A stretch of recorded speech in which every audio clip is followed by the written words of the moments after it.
plenty of chances of rain throughout. I am Dan Day, and it is time now for the Joe Rose Show here on 104.3 FM WQAM.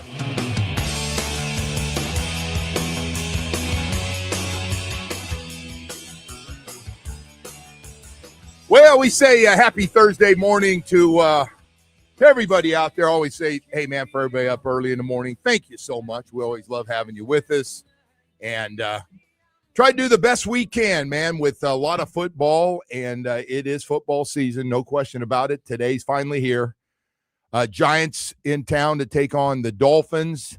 9:30, open to everybody. No, it's open. Just get on out there and get your seat. If you're a Giants fan, hell, I don't care. If you're a Dolphins fan, you want to see it, and you got time. Obviously, the Giants are super popular down here. I'm aware of that. I've seen Giant crowds through the years, and they bring their fans. Anyway, as we say good morning, Dave Hyde's with us. How you doing, Dave? Man? I'm doing good, Joe. Brother. Good to see you. you. Been a couple of weeks I since know. we worked I need my Joe Rose fix here. Well, good. You'll get it today, man. We'll go through therapy, family during the breaks. We get to do it all, man. We get to cover everything. All day, Dan Day. Jamie in the house with us. Jamie, they put the brooms out on us, man. Just when you start feeling good, we get broomed up pretty good last night by the Phillies, and so they lose 3 straight. Coming home for 6 games, and yeah, those are tough. I tell you, you look at the lineups to everybody. I mean, you look at the lineup. I don't know how they're only 10 or 11 games over 500, the Phillies, with that lineup and the pitching staff, what they throw at you every night.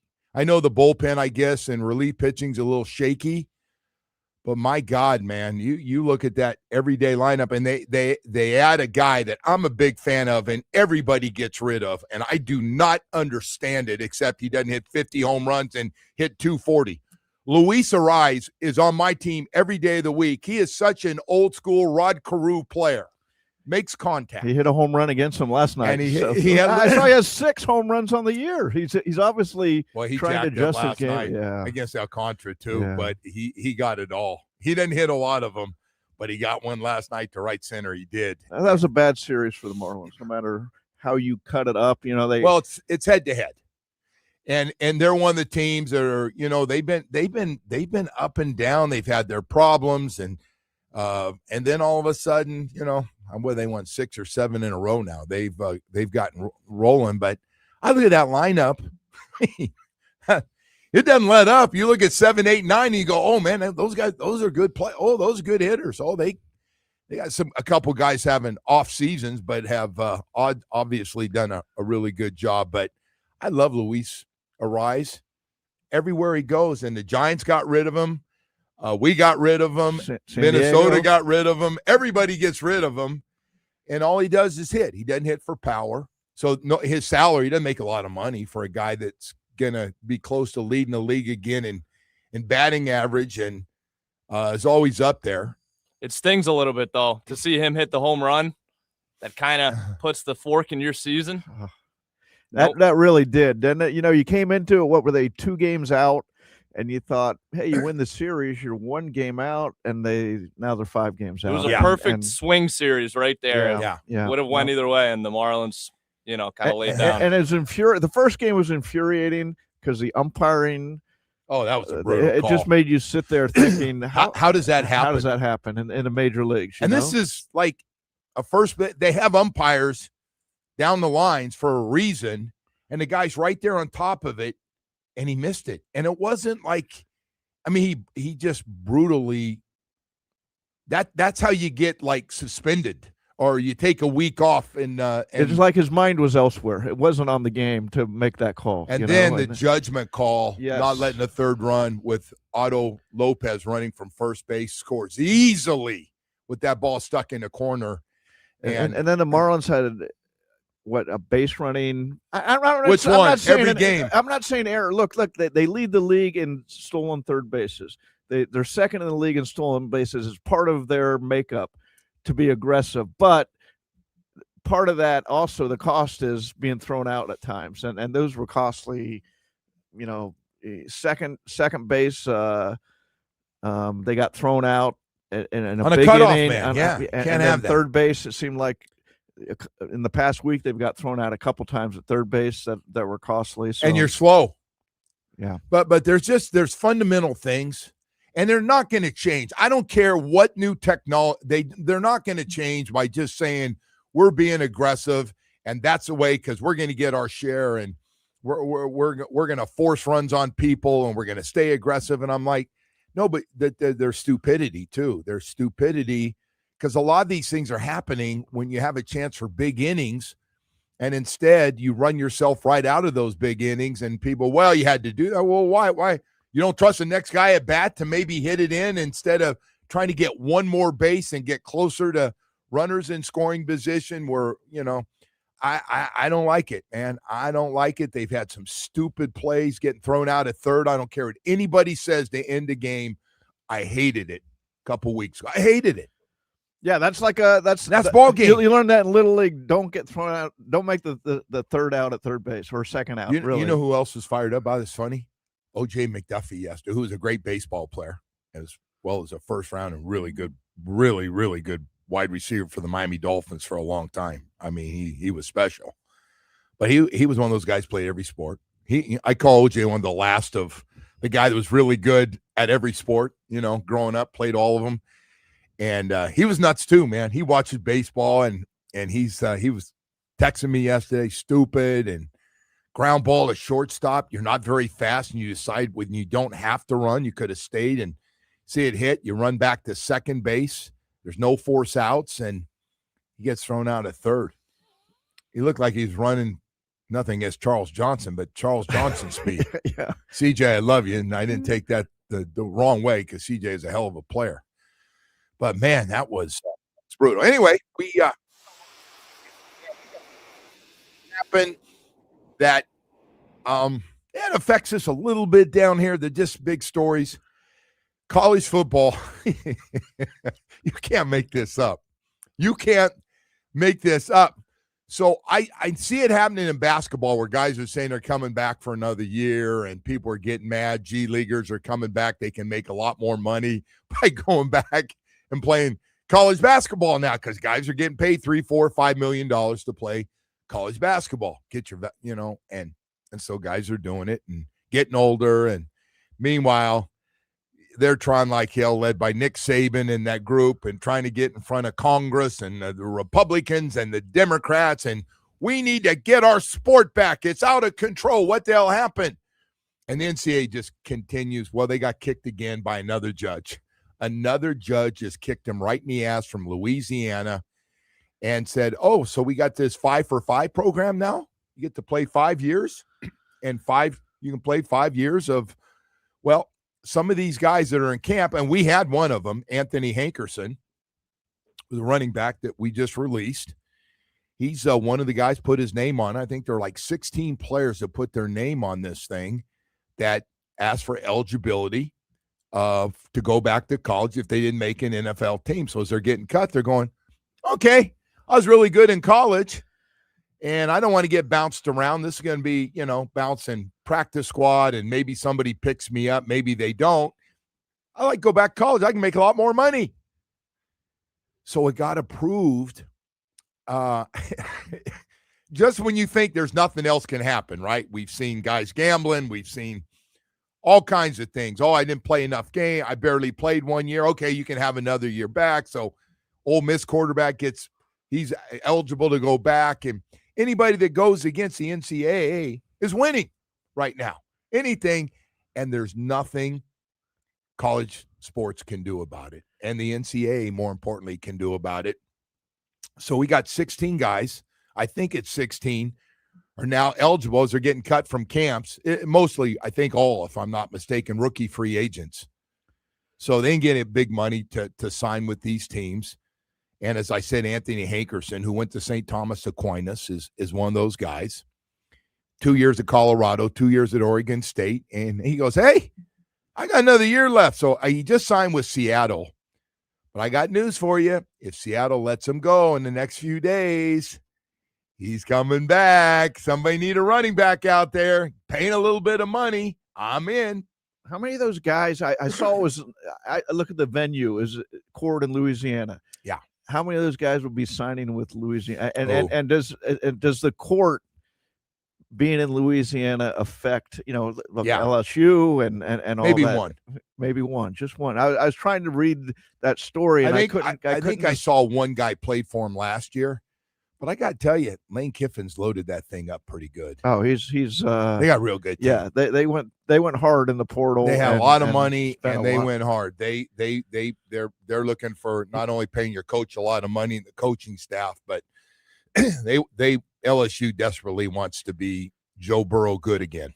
So they know everybody's coming after him too. Oh yeah, I mean, yes. If you needed any added ammunition to go at LSU, he's provided it this offseason. So they're calling it the TRO, not bro, but TRO, TRO, temporary restraining order, is what was given out. NFL players released from camp will be eligible to not only go back, hit the transfer portal. They're going to open up this special transfer portal for guys. So they're free agents. They're basically college free agents. This is what college free agency looks like. I don't think Mario's going to be interested in it. I don't think the really good teams are going to be interested in it. Well, they've already spent their money. They spent their money. They're loaded. They're really good. I'm guessing 8 or 10 teams are going to pass. But there will be some teams. You got some holes in them.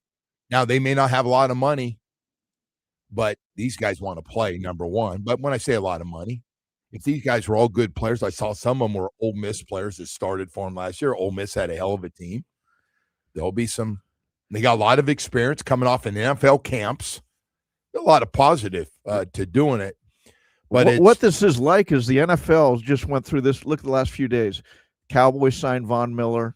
Giants signed Najee Harris. Yeah, and wow. So this is now college. Okay, who got hurt in training camp? Who isn't as good as we thought? So, some of these teams, do these guys go back to Ole Miss?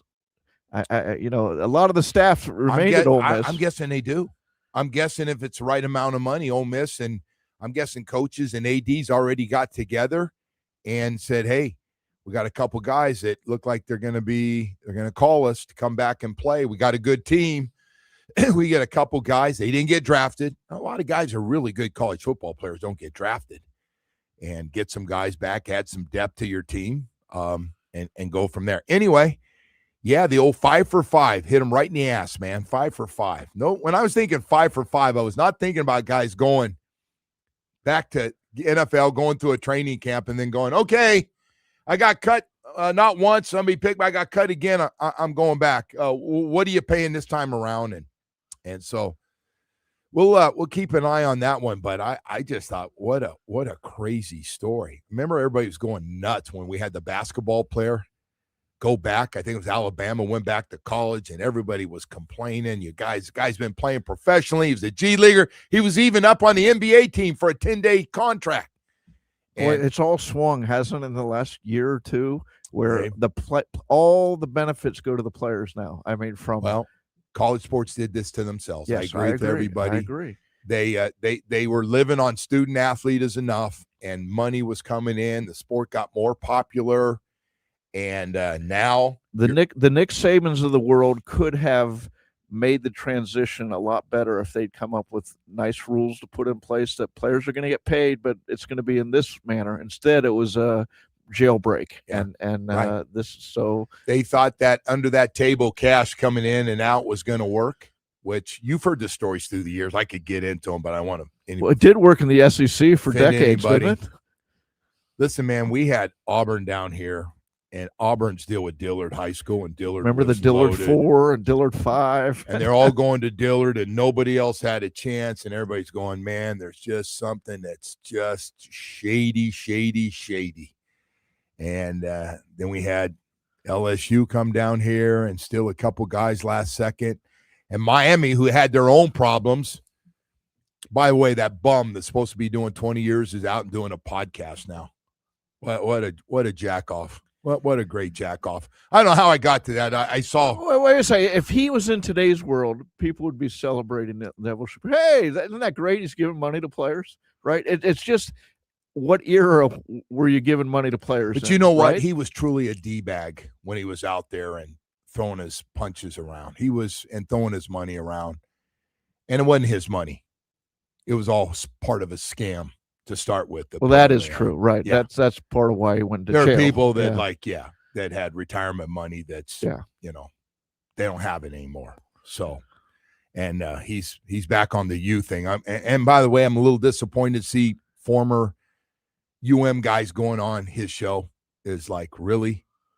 But whatever. That's for another show. That's for another show. Bring it on, Joe. Let's go ahead. No. I was looking at all the podcasters and I see one. He's got a guy doing a show with him, Nevin Shapiro we're talking about. And I'm like, you little weasel, man. Like, really? I don't know. Maybe you don't have. The guy literally tried to take the university down for life, and now he's back as a cheerleader. Are you effing kidding me? I haven't thought this through. So, but you have, and I have, because I had to listen, man. I was doing news and sports, and look, it's not even my school. It's not my school, but I just see this, and he's decided like he's back, and he's the sports fan, and I'm trying to think who was on the show. I think it was Eddie Hill's son, who I played with, and I was just like, ooh, man, wish you wouldn't have done this. Good kid. I've known him long. Great running back. Played at the U too, and went to Piper High School. But just like, hell no. And listen, everybody gets a second chance, and whatever. He got worked out to get out. I think he got out a little early. I don't know why, but he got out early. But anyway, now look what you did to me. I know. I just want to bury this bastard. You did, and you have. Did I do enough? We're like what? 2 weeks from the open? Are we 2 weeks? 3 weeks from the open? 2 weeks this Friday 2 weeks. from going to Crazy. Stanford. Yeah, Crazy. So we'll have that rolling, and then on top of that, we've got Miami Dolphins game 2 Saturday at 4:00 at Hard Rock Stadium. The Dolphins will be home the next few weeks. That's good news for me, selfishly. And they're still trying to figure out what they have on this team. Isn't that wild? All these teams got a pretty good idea right now, and we're sitting here. I was just thinking about it last night as they get ready for this practice. You and I were doing numbers last night on I call them the Club 21ers, 21 Club. There are going to be a lot of guys on that 21 Club. If you're going by where guys stand right now in depth charts and what you see with your eyes, there are going to be 14 or 15 of those guys either starting, or the last 2 draft classes will start or be a big part of their offense and defense. It is crazy. I did a column on Substack. Hit the orange button to subscribe. Substack, but I was counting 8 guys, 8 rookies. 8 rookies could be starting as soon as the opener. The way they're going, and then I was looking at the. Wait a second, they have a 9th rookie listed first on the depth chart too. So you go down, and look.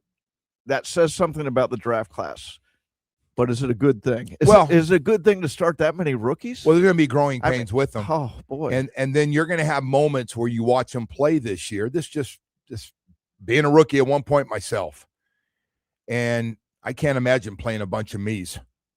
Just because you're going to have there's going to be growing pains. A couple preseason games. They're going to be, now you got game plans. Now you're playing against everybody's best. They're trying to trick you. They're going after the fact that you haven't played a lot of football in the NFL. You haven't seen a lot of these things you're going to see. There are going to be some growing pains to the point our fan base is going to go, wow, we're playing guys that aren't very good. And it's not that they're not very good. It's just don't have any experience. But that's the boat we're in. Some of those guys are going to play that probably on a whole bunch of other rosters would be at the back end of the roster, and instead they're going to be at our front end of the roster. They'd be easing in instead of starting or playing prominent. They'd be playing a handful of plays a game, and all or that, special teams, and develop. But like you said, this is a situation you're in when you're growing pains. Yeah, we're doing the growing pains with the 21 Club, man. A lot of guys. Anyway. Hey, we got to go to break here. See, you got me all jacked up. I didn't get a chance to get in everything. That's why I came in here today, Joe. See if you could get me going. I just sometimes I shake my head. I'm all for second chances. I am. But I saw that the other day. I almost went through the computer in my office. Like, are you kidding me? Wow. You're gonna have to take some water during the break here just to calm I might down have to have a shot of tequila. I got some tequila back there I drank after the shows. I might have to have a little of that. Hey, Baptist Health South Florida, good morning, and thank you for having a great sports medicine program. I mean it. Unbelievable. The work they do. Where do the pros go? I get asked that all the time. Enter Miami, the Heat, the Panthers, the Miami Dolphins. All trust those great doctors at Baptist Health South Florida. It's one of the top sports medicine programs in the country. So how's that happen? Well, you got to have great facilities. You got to have great doctors, obviously, and they have it all. When you look at some of the specialists, their team of knee specialists that they have, there's nothing they haven't seen. There's nothing they have not seen. Shoulder, foot and ankle, hand, back, hip and knee replacement doctors, Achilles doctors. We got them for every part of the body. Matter of fact, the hip and knee replacement doctors are some of the best in the country. Just talking to doctors on our flight the other night. And then you throw in Doctors Hospital in Coral Gables, Hard Rock Stadium next to the training facility. So great for those guys to have that facility right next to where they practice. And 595 in Pine Island in Plantation. The next time you have an injury, there's the best news. It will happen sooner or later if you're active. Just visit baptisthealth.net/ortho. One goal every day for all of us. Get you back out playing the sports you love the most.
Hey, we're back, and good morning to everybody. Dave Hyde's with us all day, Dan Day, Jamie in the back.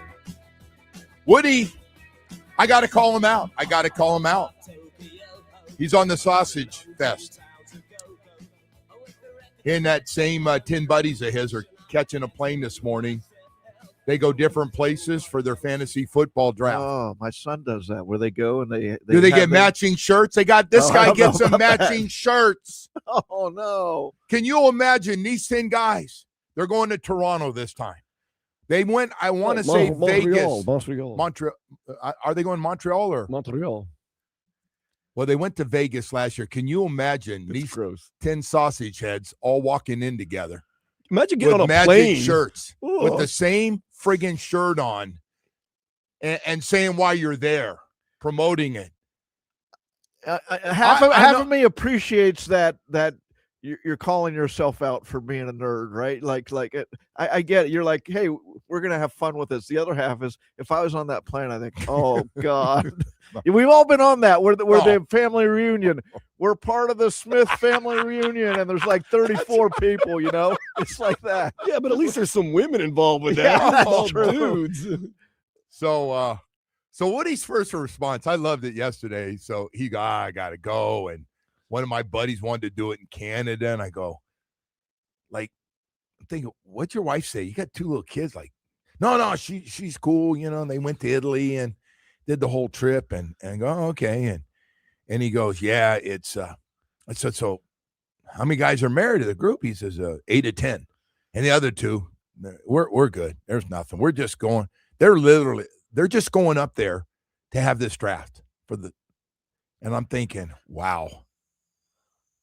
He's not alone. He might be alone wearing the shirts, but he's not alone. You think a lot of people? I think it's leave for a long weekend. It's not uncommon. It is not uncommon that these leave on a Thursday, come home on a Sunday for a fantasy football. Fantasy festers are going out and little guy bonding. Yeah. Yeah, I can tell you, when I was Woody's age, that would have been trouble. That would have been. Well, you know, Montreal, a disaster. Montreal was one of the favorite places for teams to go. You know, because of a couple of the places there. Yeah. I didn't know that till I saw one. I'm just curious if they would. I saw my mob show now, and I know if they would walk in to one of those places wearing their shirts. Oh, no, French Canadian women are great, but no. Yeah, I know. I went to a birthday party, so I know about half those guys. And like, wow, okay, okay. Just you guys. Is there a high nerd factor there, or is it? Are they just normal people who are just making fun of themselves and having? No, it's a little bit. No, they're into it. No, they're into it, and they're big sports fans and stuff. It's just kind of, you know, and I just crack up just thinking Woody sitting there with these guys for a couple of days, like, you got to go out, don't you? I'm not going to sit in my room for 3 days over this. Oh, no, that's I guess part of it is laughing at themselves wearing the shirts, right? I mean, they are laughing at themselves, right? Or I don't it's know. Not like we're in a Cubs. We're all Cubs fans. I think they think it's cool because they know a lot of people are into fantasy football and they're just juicing it up a little bit more than everybody else. Because we are getting towards the time everybody's doing their fantasy football leagues, but a lot of guys, you know, it's okay to take an evening. They used to do it in NBC. It was great that they did it Friday. After the 11 o'clock show, we had a nice studio up. They ordered a bunch of food in, and they went all night because nobody had to work the next day. And they stayed up there and had the boards all set up, and they made it look like the commissioner and this whole thing. And then other guys, you know, I just know that I'm not going to speak for you. I'm only speaking for myself, Dave. If I was the age of those guys, they're all in their 40s. It would be trouble. I've never been married to a woman goes, probably not a good idea for you to go. It would not be a good idea. Are you with me all day, Dan Day? Wait. You're saying you would go out? I'm going out. You're going out in trouble. You think I'm going to Las Vegas? I'm going to stay in a room and just put together this? No, you're going out for fun, but you're going out with 10 guys. It's not like you're going on the prowl for. The guys I'm with are just like me. You got wingmen, man. That's built in. I would be I got the growling. I got the greatest wingman in America. Dan at that doesn't point. count. He's single. He can do anything. You know. No. I mean, well, All day Dan Day is. yeah. He's a pro at this thing. But anyway, He'd have 9 wingmen helping him out. Now that's different. oh man, I'd be pulling in I'll other bet people ya. too. You know, I bet you there's been some divorces out there, and fantasy football trip. Well, but gets brought let's conjure up the picture here. 10 guys wearing this nerdy fantasy. I know. What not are a your turn on. chances? What are your chances? you're right. In True. Montreal and Vegas, you know. or- True. The only chance You're is saying- if you've come across women in the Smith family reunion wearing their shirts, you know, Yeah. that'd be your match. Hey, Dave, those call girls. So, because I told the story the other day, Jimmy and I were laughing the other day. We're going back to Vegas. I said, remember a couple of years ago, we're in Vegas, and he wanted to get up early. And I mean, it was just literally still dark out. We're both wide awake from doing morning shows. And he goes, come on, let's walk down the strip, down the club. We weren't that far away where our hotel was. And sure enough, man, 2 good looking coming out of the hotel. He knew a hotel that had great coffee. So we were going inside, and, you know, they all have the little malls inside all those big hotels. So we were in there, a couple girls. You know, girls, we're going to have to pass. You guys look great. Don't get me wrong. The whole business is good, but we're going to pass. And that's all I think about. But they might just walk past those 10 guys, though, to my point. Those 2 girls may go, you know what? Yeah, we'll pass. We'll pass on this We'll one. pass on this one. Anyway, yeah, I don't know how we got to that. But, yeah, so Woody's on the trip. That's all I was saying. They're probably going, oh, man, we're getting ripped for this thing.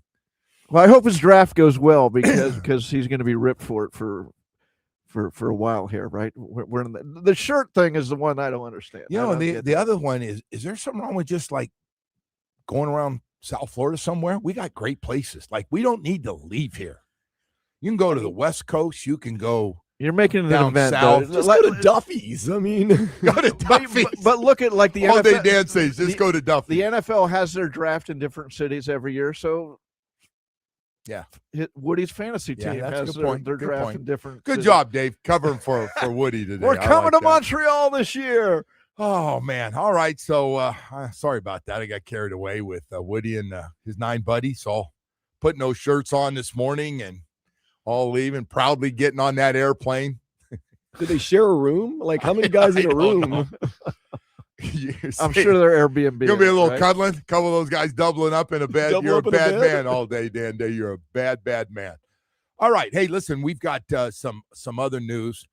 You know, we got as we're getting into football, say I'm not taking away from all our football stuff that we got coming up on the show this morning, but we're really going through between the WNBA, college sports, and the PGA and LIV. There's a lot of bad blood that's going on right now in all those sports. It's amazing. If somebody would have told you, the WNBA is just every day is something new, right?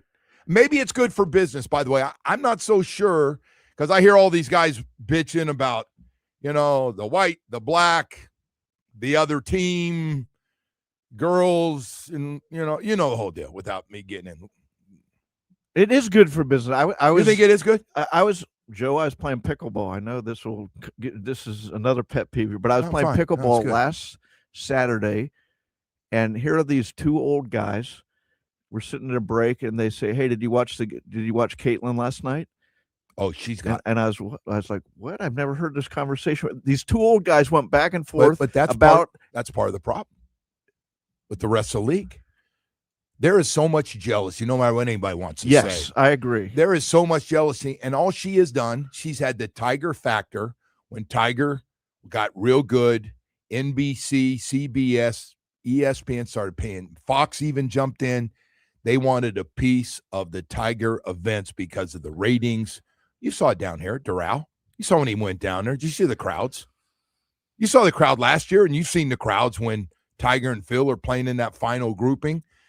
And Well, Caitlin, Caitlin does that. Caitlin Clark does that she got him big contracts. She's a big reason They got him. Was it Atlanta put it in a different arena because to get more seats and because Caitlin was coming to town? Yeah. So my point is, it's great for business but what I don't understand is what is the commissioner of the league doing by not? I don't know. Well, they don't like her and, either. and I'm not saying They want a new one. protect her, but just say, hey, we have a golden goose. Well, no cheap shots, right? Well, how about this one? Not to hit the WNBA on a football Thursday. But we're in the second leg of the PGA Championship this week, and Scotty Scheffler was just talking about being the best player in the world. He won by like 7 or 8 shots last week. Nobody wants to watch Scotty Scheffler. I shouldn't say nobody, but there's no don't do that. There's nobody. no Caitlin factor. There's no Caitlin factor in golf. No. They're playing off the Tiger factor of what he did, but this live golf thing is about ready to collapse. No matter what anybody wants to say. And now everybody's getting to the bottom of it and find out because Rory McIlroy just continues to blast everybody. I love Rory. I love Rory for doing that. The good guys won in this one. Rory and Tiger, by the way, not a fan of it either. There's been so the best players.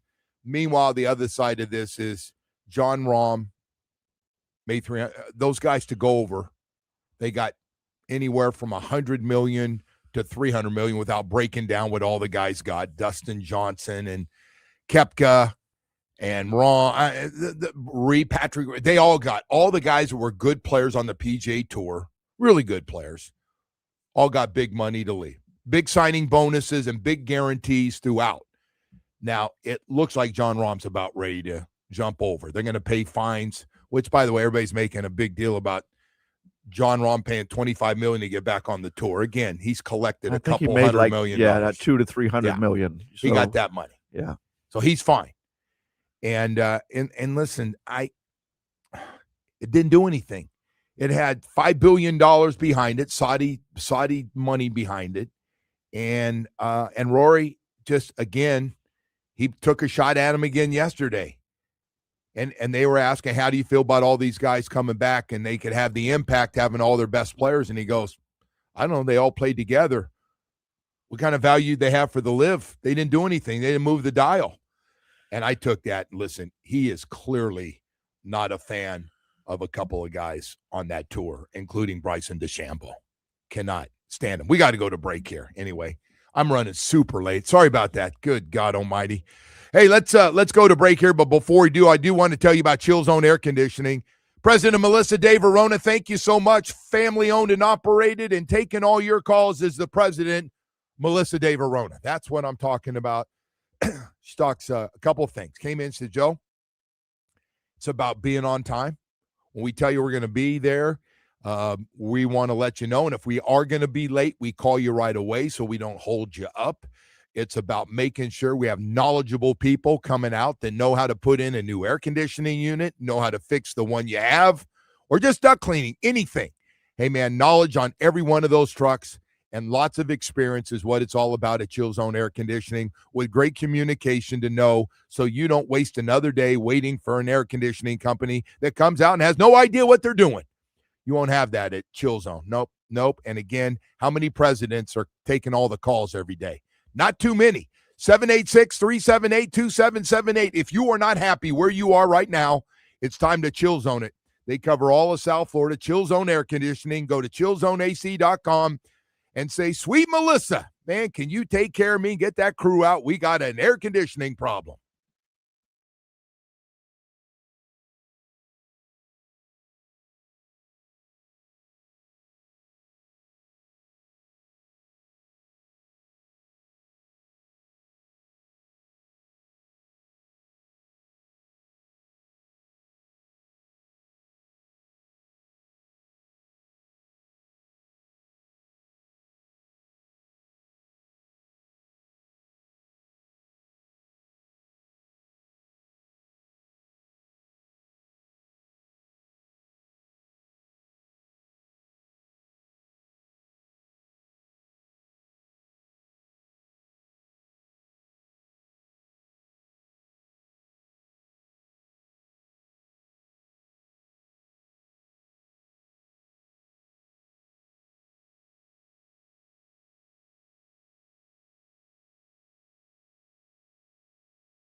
All right, welcome back and good morning. We got no beefs here, man. We got no beefs with anybody. Nah, we're good. We're good. We're just on the outside looking in. That's all we do here. As we're getting set for today, 9:30 practice. The Giants in town in a little bit early to get this practice in with the Dolphins. And then really, according to how much everybody plays, we'll see how much they end up playing Saturday at 4 o'clock at Hard Rock Stadium. And then that will be it. Just a couple of practices, one with the Commanders, one with the Giants, and it's going to be on and running against Atlanta next week, and then trying to figure out what you have and you don't have. You know, I figured I'm off a little bit here. We look real thin, to put it nicely, from about 40 to 53. 40 to 53. I was just looking at names. And I know there's going to be some development of some guys that probably they're going to get a chance to develop on having enough good days where somebody says, hey, I've seen enough. I think the draft picks always get the benefit of the doubt in a situation like this where you're so strapped for money and building it through these last two drafts the way they are. But, they got a lot to fill up at the end. The end's going to be really interesting because there are going to be a lot of names from a lot of different places coming in to. Absolutely. When you say 40 to 53, I don't even get to know those names right now because they're going to change so much. Look, New England is talking about they're so full of receivers that they're going to throw a good receiver overboard, it looks like. Minnesota's full of receivers. The Pittsburgh's full of quarterbacks. I mean, there are teams where you look at the position and say, oh, yeah, that you can see that guy would end up with the Dolphins. I mean, there's a lot of those out there. Yeah, I agree. And there will be, Dave, I was looking at these last two drafts, and I call them the 21 club because that's going to be the core of this thing. They're 14 or 15 of those guys going to play a lot of football. 14 or 15 of those guys. Now, they may not all start, but you're going to see their name. You're going to see them on offense and defense a lot. I'm counting all three wide receivers that you drafted. There's going to be a time this year where all three of those wide receivers will be playing together in the lineup. And, people are like, well, hey, I think the only other one they really trust, it's a veteran receiver right now, is Malik Washington. I don't know if there's a lot of trust with anybody else. A.J. Hennings had a nice camp. I don't know how much they trust him. They don't. Well, you don't hear anything about these veteran receivers they signed coming in doing anything in camp, and there hasn't been. That's been the disappointment at camp, right? You thought, especially Tolbert and Atwell. I thought they've done enough with the Rams and with the Cowboys. I thought we would see more out of them. They were third and fourth receivers. Yeah, and they were behind, like they were behind good real receivers, real good starting wide receivers. But this would have been the time to shine because you're not getting hit in practice. Usually the receivers, they're overvalued or over talked about in training camp and preseason because there's not a lot of hitting going on, and that's been the disappointment. But you're right, three receivers. Kevin Coleman, when he came back and the other day, and 2 touchdowns in practice. Right away, he jumped ahead to me watching him at practice. He jumped ahead 5 or 6 guys just watching him at practice. He's been good. He got hurt for about a week, but he looks like, along with your hey, you know what's crazy? You and I were talking about this last night. We could get to a point, and not in the near future, not in December when everybody's banged up. We could see a situation with this team where our starting tight end and 3 wide receivers are all rookies and all playing on offensive starters. And then throw in Caden Proctor. He's a given, number 1 pick. So that's 5 on offense. The 3 receivers, Kaczmarek, the tight end, and Caden Proctor. Then on defense, Chris Johnson, the cornerback, Jacob Rodriguez. Where's Kyle Lewis going to end up? Kyle Lewis he's having a package put in for him. He looks like he's going to be playing because he can do so many different things. He was so good. His flexibility to do things. They're trying him at safety, which tells me they want him to be a strong safety and come up and support and do some different things. He's 6 feet, 220 pounds, but I think Trey Moore's going to start. Trey think Moore's number listed as a 17, starter man, now, right now. And so they played him a ton the other day. Damn near played 50 snaps in the first preseason game. He was out there from the start to the finish, man. And so he's got some packages. Halfley's got some packages he's put together, and his defensive coordinator, where they've already, when they drafted these guys, I'm not saying they're going to play every down, but in certain situations, they've handpicked some of these guys to come in. But there's going to be a record amount of not only rookie class, because you're talking about 7 or 8 rookies playing right off the bat. Can you imagine 8 of the 13 rookies playing right away?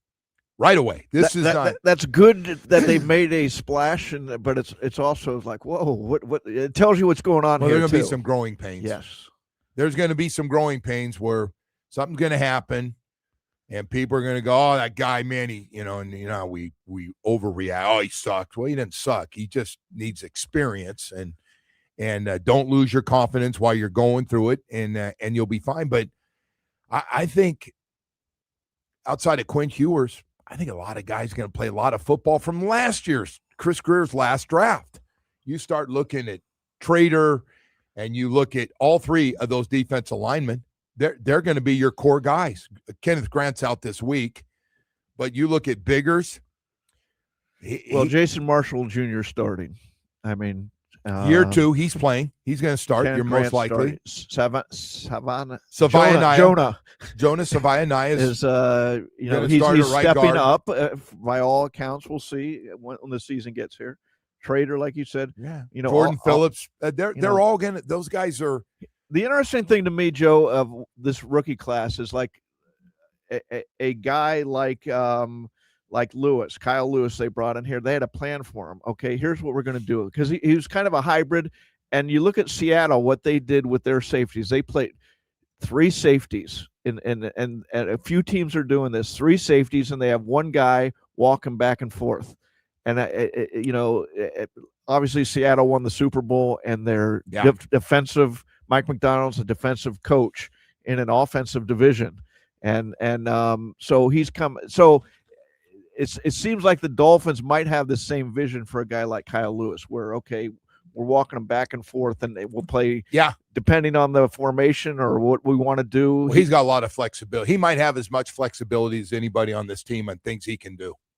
It might be he was a little playmaking machine at Pittsburgh. He's just a little undersized. That's why he went in the 4th round. But he looks like he's going to be a damn good player. He's going to be in that group too. Anyway, we got a lot more to get to here this morning. As that was I had every emotion possible in that 6 o'clock hour. Oh, all right, we got 7 o'clock hour. Dave Hyde with us here today, all day, Dan Day, Jamie in the house as well. Summer is here, and I want to tell you about Dr. Barry and his team at Recovery Unplugged, because they've got your back to get back on the road. Mental health is real, man. It affects all of us. And sometimes when you get in a funk, you need some help, whether it's depression, anxiety, the combination. Things happen in your life, and sometimes even the toughest guys in the world, man, it just happens. It's part of it. It's nothing to be ashamed of. And I want to let you know we got a place to go for you to heal and start feeling a lot better. Their mental health residential program in Fort Lauderdale is a private, comfortable space for you to heal with music-based care that hits the right note. They accept most insurance plans. Call 954-737-4508. Recovery Unplugged got a great facility in Fort Lauderdale. Great people. Dr. Barry and his staff, they've been through it themselves, but wonderful doctors, man, and great people working there. The food was good. Hey, not a bad place to get yourself back on the road again. They accept, as I said, most major insurance plans. Call 954-737-4508. If you're listening right now and you're going through it, or you have some friends going through it that you care about, make sure they know about Recovery Unplugged. Go to recoveryunplugged.com. This summer, heal out loud.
WQAM-FM and HD1 Miramar, Miami, Fort Lauderdale. WQAM Miami, an Odyssey sports station. The home of Joe Rose with Hollywood, Tobin and Leroy, and Hawk, Crowder and Solana. South Florida sports lives here. Powered by Anajar and Levine Accident Attorneys. Call 1-800-747-FREE. That's 1-800-747-3733.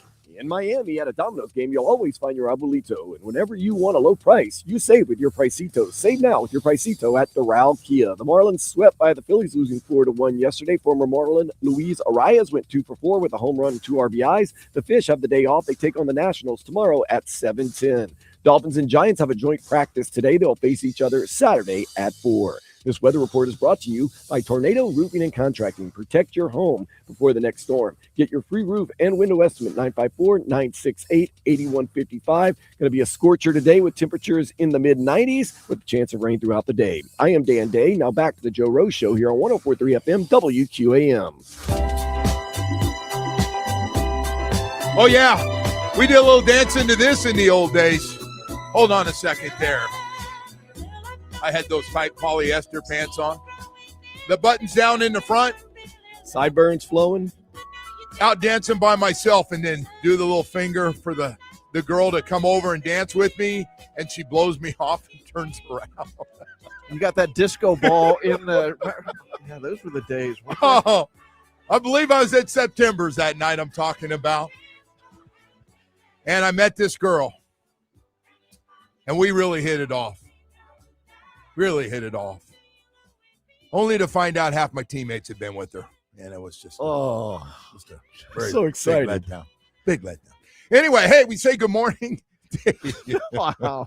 She was part of the team. I came back the next day. And they're like, hey, the girl you're talking to last night. I go, yeah, man, beautiful. I'm going to be seeing her again tonight after practice. Yeah, great. They're all laughing. I go, what's so funny? They told me. Damn. I'm picturing Joe in a polyester shirt, tight. By the way, brown polyester. Brown polyester. Wow. Yeah. Well, it worked for you that night. And the big collar. The big collar. Yeah. Those. I know. I hear that song. I'm sorry about that. Just had a flashback a zillion years. Hey, so we got all kinds of stuff. Giants, Dolphins practice today, 9:30, open to everybody. Open to everybody Saturday, 4 o'clock, game 2. We'll find out probably tomorrow, much better idea on who will play and who won't. I know the Dolphins probably have 8 or 9 guys out that haven't practiced yet this week, and a couple of guys just coming back. Juju Brents and Trader just working their way back, and I expect one to be a starting corner, the other to be a starting safety. So I don't know if they're going to play this week or not. And then, you know, we've got a receiver. We're all waiting on Chris to see when he's going to be able to come back out of Louisville and see what he can do. But boy, they're making it sound like when Chris Bell comes back, he is going to jump right in the lineup on the outside. Yeah, they're the way they're talking about, and they don't go out of their way to praise too many people. No, they don't. But boy, when and you know what, he was a possible first-round pick going in the 3rd round because of his injury, and now his injury is gone. And so, you know, quietly though, I didn't realize, has it been 9 months since he had that? Well, it was November, so yeah, he's sneaking up. Yeah. Wow. Well, listen, for somehow, some way, and I'm not even being a pig about this, if we can get him back for, it might sound like a little bit of a pig. That first home game, Kansas City Chiefs, I want to play on the natural grass. I don't care about the West Coast. He'll be out there with the team, though, because they want him to get all the mental work in. I don't know. Is he ready to go against Vegas? I mean, that's still a few weeks away. Well, I think the fact they took him off and they're ready to practice, I mean, it's still a month to go. You know, maybe not the whole game, but I'm sure he'll be out there for 10, 12 plays, something like that. And they don't have any receivers. That's the other thing. So there's a place for him. I don't think anybody, including the Miami Dolphins, thought Caleb Douglas was going to be their best receiver so early. Maybe down the road they thought, he's a big, fast guy. And but nobody could have thought Caleb Douglas by far your best receiver. Well, that's right the surprise to me of this Dolphins summer is none of these veteran receivers have stepped up and made a name where you say, okay, there's a place for this guy. You know what's amazing to me? Now, apparently not everybody agrees with me on this, but I think Malik Willis has been a lot better than I thought he was going to be. I wasn't sure, and I was going by, the highlights, and they're called highlights for a reason when you see them in somebody's best plays and throws they made and runs they make to the outside. He outruns everybody. Okay, all right, I know he's fast and he can run, and he's got a big arm. I did know he had a big arm. Boy, does he have a big arm. He's got an arm from the big man. I mean, that thing is that is weatherproof arm. But he's been just a lot better. Because I hadn't seen him. I told him this. I said, I've just seen it a little bit on TV, but to see it in person and some of the things that he does, I know he's got to be consistent, and you need help. Can't do it by himself. Can't have run around with a bunch of receivers covered. Is not going to make your quarterback look good. So again, he's going to grow with all these guys. He got a great attitude about it. Like, hey, every day it's a different guy that's really good. Okay, that's great, but we kind of like to know who the guy is every day. We've been a little spoiled the last few years. We knew who the best receivers were every day. Well, they've gone from, at some point having the best receiving core to having the worst receiving core right now. And because you don't know what these rookies are. No, I mean, agree. You like Douglas. I really like Chris Bell coming out of college. But, and it's going to be at some point hard to – some Sundays judge Malik Willis because the conversation I never understood this offseason around the Dolphins was competition from Malik Willis, because if you saw him play in Green Bay, there's no way Quinn Ewers was going to compete with them. And so what dummies would say that then? You trying to get Omar in trouble? No. That open competition thing, I get it, man. Everybody's got to write fresh stuff and OTAs and mini camps. But if you went and watched Malik Willis play in Green Bay, you'd say he's doing things Quinn Ewers can't do. Quinn Ewers' goal was to be a career backup, and Malik Willis comes in here, and the goal of John Eric Sullivan is not competition right out there. It's increase the talent level on the team and then have competition at that level. Don't have competition level at seventh round pick levels. Get okay. Those this guy's John Eric Sullivan, who we've talked to a few times.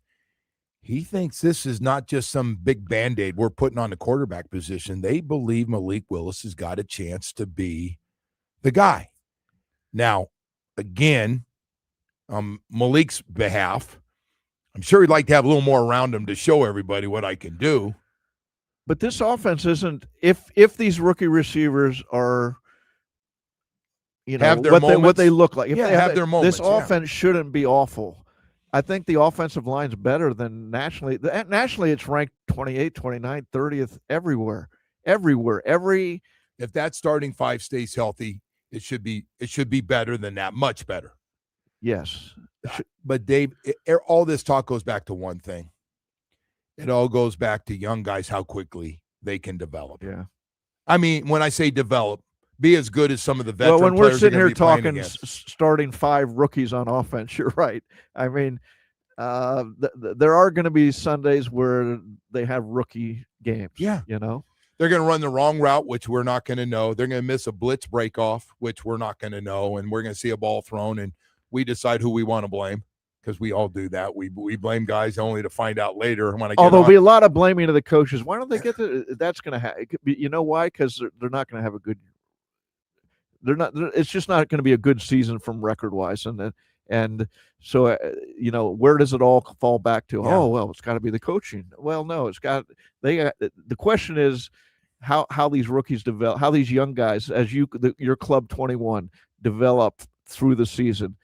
And we've been through this before, 2019 and 2020 with Brian Flores. You trust Quinn Ewers to be the backup quarterback? No, not from what I've seen. Not from after the last game. It was you trust Miller? No, I don't trust any of these. And that's why I think when you look out Hell, there, I think Miller might be moving ahead of Hewers right now. Pittsburgh has 4 quarterbacks.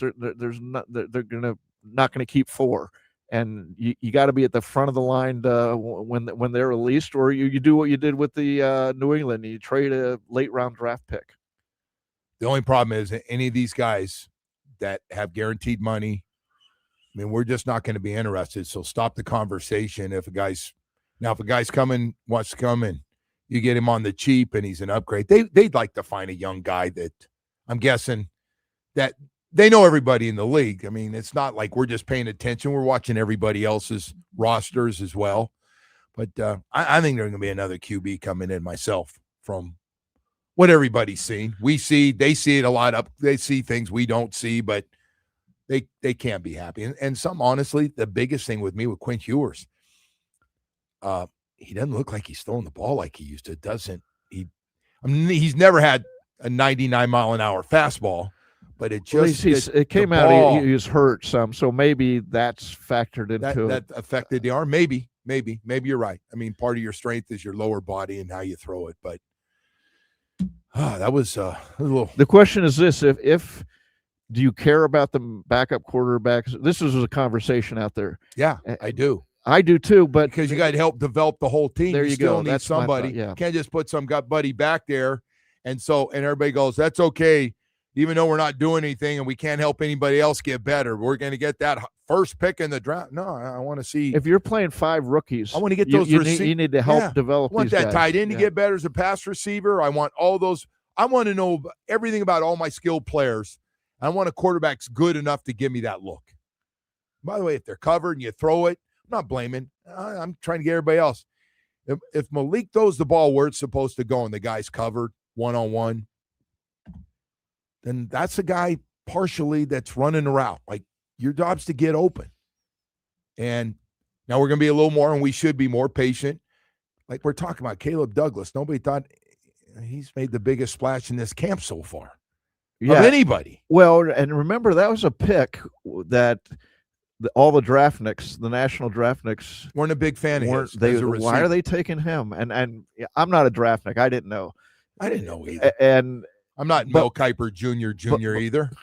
But now you're seeing, okay, they saw something in him, and you're seeing what they saw when that catch he made last. You want to come out of this summer seeing plays from the young guys that said, okay, maybe there's something here that's going to be a good career, a good season, a good development. And you're seeing it from a lot of the rookies. Yeah. That's doesn't mean this is a special class, but it means it has a chance. Well, this can be another big day, chance for these guys to get better against another team, the Giants, who, man, they've been bad over and over and over again. They just haven't been able to get it figured out. Yeah, they had the offseason that a lot of, and in fact, I wrote, why not go after Harbaugh? Now, the Giants went out and got him, and so it'll be interesting to see their development from nothing, as opposed to, and what do they think of Jackson Dart, too? I'm curious of. Oh, I think they're all in on him. Well, they are all in on him because they have to be, but okay, where does he go? Who is Jackson Dart? And other than a guy who doesn't want to go in the blue tent, we all know that. Yeah. Let that go. He needs to let that go. Yeah, let that go. And if you don't like it, then when you get hit, get up and don't lie there like you're knocked out. That'd be the first thing you could do to help that situation. Hey, I want to talk about Gary and Harvey for just a second. Harvey Cohen and Gary Judah, the partners of Cohen and Judah Injury Law Firm, personal injury attorneys. Hey, man, slip and fall, automobile accident. Hey, it happens. And when it does, you're looking for a law firm that you can trust will do great work for you. And you see them all over, man. They got TV spots, every other spot's one of them. And I'm going, wonder if that guy actually takes care of it. He walks well, got a nice suit on, walking into the camera. I always wondered, is that guy, is he actually going to take care of the case? Is he going to handle it himself? Because I know Harvey Cohen and Gary Judah handle all theirs. No, there is no handoffs. Handoffs are for Saturday and Sunday football. Not going to an attorney that just joined the law firm that's handling all the cases in the back. And has got so much, she or he have so much on their plate that they don't have time to call you back. And you're a little frustrated because you're in pain. I just had a guy tell me his leg was killing him. And the offer was so bad. And he goes, I don't like this. I want to talk to my attorney. Go, the attorney's gone. Quit. Done. But we got another one for you. You're really going to like. And oh, man, enough. Go see Harvey and Gary. If you're going through that right now and what you thought you were getting is not what you got, they're big enough with 35 years of experience and big enough to go to trial and get you multi-million-dollar results and small enough just to call you back. And by the way, Harvey and Gary will handle your case from start to finish. Go to ConanJudah.com, read the reviews, or call 866-FAIR-FEE. And remember this, they don't pay other lawyers to do the work. You hire them to do. WQA.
Yeah, got something really nice that Davie Police are doing. Wanted to make sure I got it out there, and a lot of you, I don't care where you live in South Florida, get a chance to get out to it. It's the Beats and Coffee with the Cops in Davie. That's what it's called. It's going to be at the Hot Coffee in Davie, 8242 West State Road 84, this Saturday, 9 a.m. to 1. They're giving away 300 backpacks filled with school supplies. The first 300 people that show up, we'll get them. Because I asked him last night and said, "Hey man, what's going on?" And he said, "No, we want to do this." And so I'm going to go out just because I love coffee, Dave, and jack a couple of coffees before that 4:00 game and say hello to some of those guys out there that work out in where I live, out in Davie, good old Davie. And so again, that is this Saturday at Hot Coffee. And again, 8242 West State Road 84. And check it out. Bring the kids and grab a backpack. And I'm going to go out there early in the morning, earlier. It's 9 to 1, probably be there between 9 and 10 o'clock. And so appreciate it. And thank the Davie Police for doing this. And it's just good stuff, good PR, and really nice of them to do that. So we appreciate it. I had morning with the police yesterday, Joe. We did that. We're riding my bike and took a right turn, didn't stop, and there's a police. All cyclists are lined up and they're handing out tickets to people on a bike. People on a bike, and not going too fast. It was close to a school zone, so first day of school, they were rightfully, properly stopping people and reminding them to.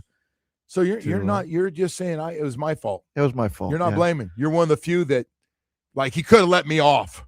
Like I was going 45 and they were nice here. about it. They were nice about it. They were nice about handing out. My tickets. guy was not very nice about it from Miami Shores, but that's okay because I was going 15 miles an hour over the. Yeah, you know when you're wrong, right? And basically, I just shut up. I've seen the 30 sign every day, but I'm like, at 4:30 in the morning, who's going to be out here? And he was. You got a ticket coming to work? Yeah, 45 and a 30. Empty road, wasn't it? Yeah. That's the thing. That's the thing. Not thinking anybody's around. Yeah. There he is, tucked away. But that was my fault. The worst ones are the photo, the red light photo ones. I got one of those about a month ago. I got a great story about that. So they had those at where we used to be in Miami Gardens. And every day, again, 4:30 in the morning, I go to work early and I like to get there early and drink my coffee and look at everything that's going on. So I was making that right turn from 199th Street to 441. And nobody's around. Nobody's on the road. So we called it California stop. I don't know. That's where you don't completely stop. So I got hit with 10 of them because by the time they sent me the ticket, I'd already had it. So they just built up.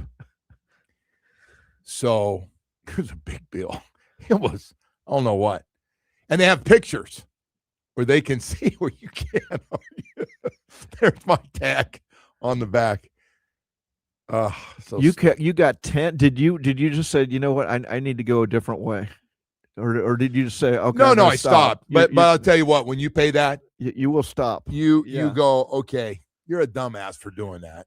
But again, nobody's around. Early in the morning, down, and I'll make the quick right, but you still got to stop.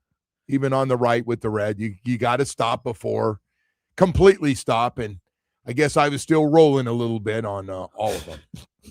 Called a California stop. There is a delay. There is a time delay between them mailing it out and you getting it. Well, the first batch came in, and then that second little batch came in, and she's going, "What are you doing? Like, what is this?" And they should turn off. I'm going to look them up. And I looked and I go, "Oh man, I've done that too. I looked it up. You can look up the video. And oh yeah, right, I did. I'm going to fight this. No, I'm not. All right, hey Dave, we've got besides all that stuff, we've got this NFL story with college football. Boy, I'll tell you what, man, it is a great time to be a college football player. I know it was bad for a long, long time with just that scholarship and no money, but you were on scholarship and maybe got a few bucks when you went out and did a little recruiting, and if you're recruited and then take a guy out on the recruiting trip and there's a little extra money for you for doing it. But boy, now. So this latest one is unbelievable. It really is. The 5-for-5 plan is alive and well.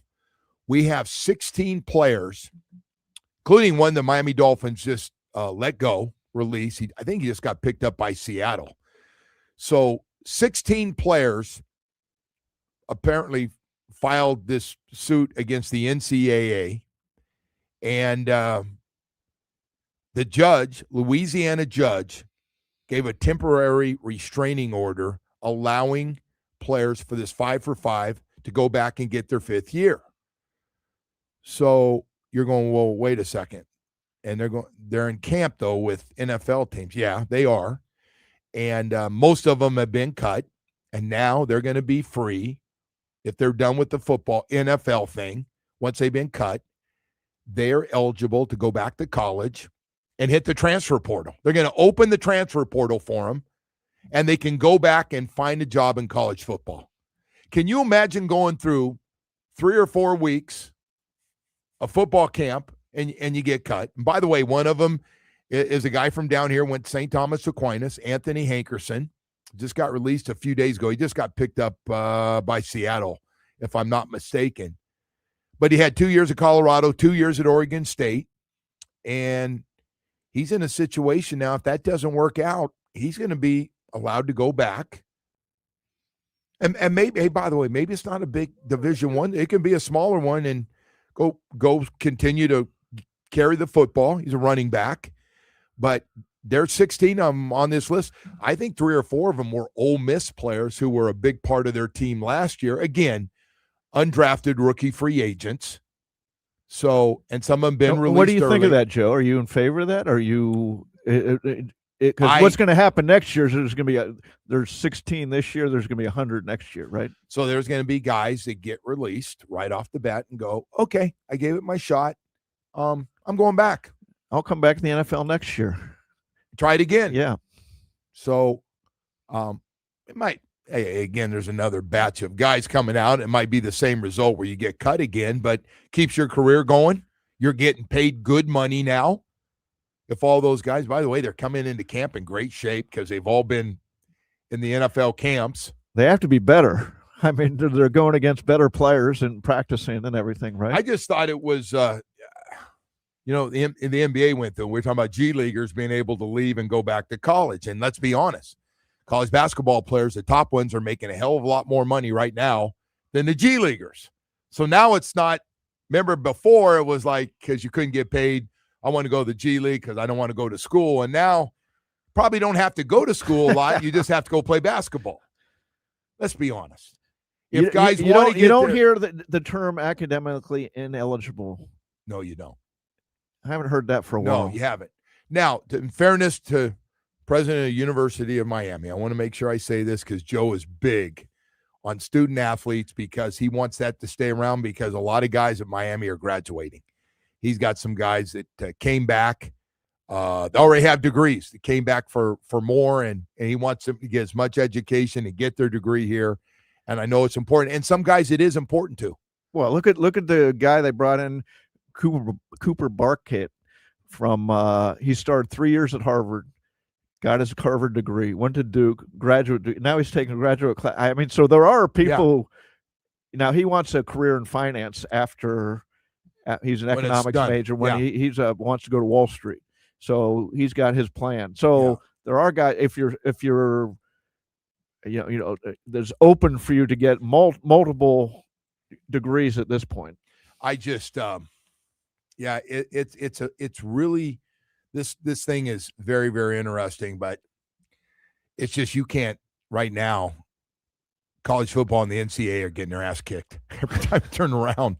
Some judge is just drilling them. Hey, they got to do it 5 for 5. You put it in. For decades, everything was in the school's favor, right? And now the athletes, the pendulum swung to athletes. Remember that whole thing? Nick Saban not too long ago got up in front of Congress and he was saying, "You've messed it up. We got to get it back. We got to get it under control."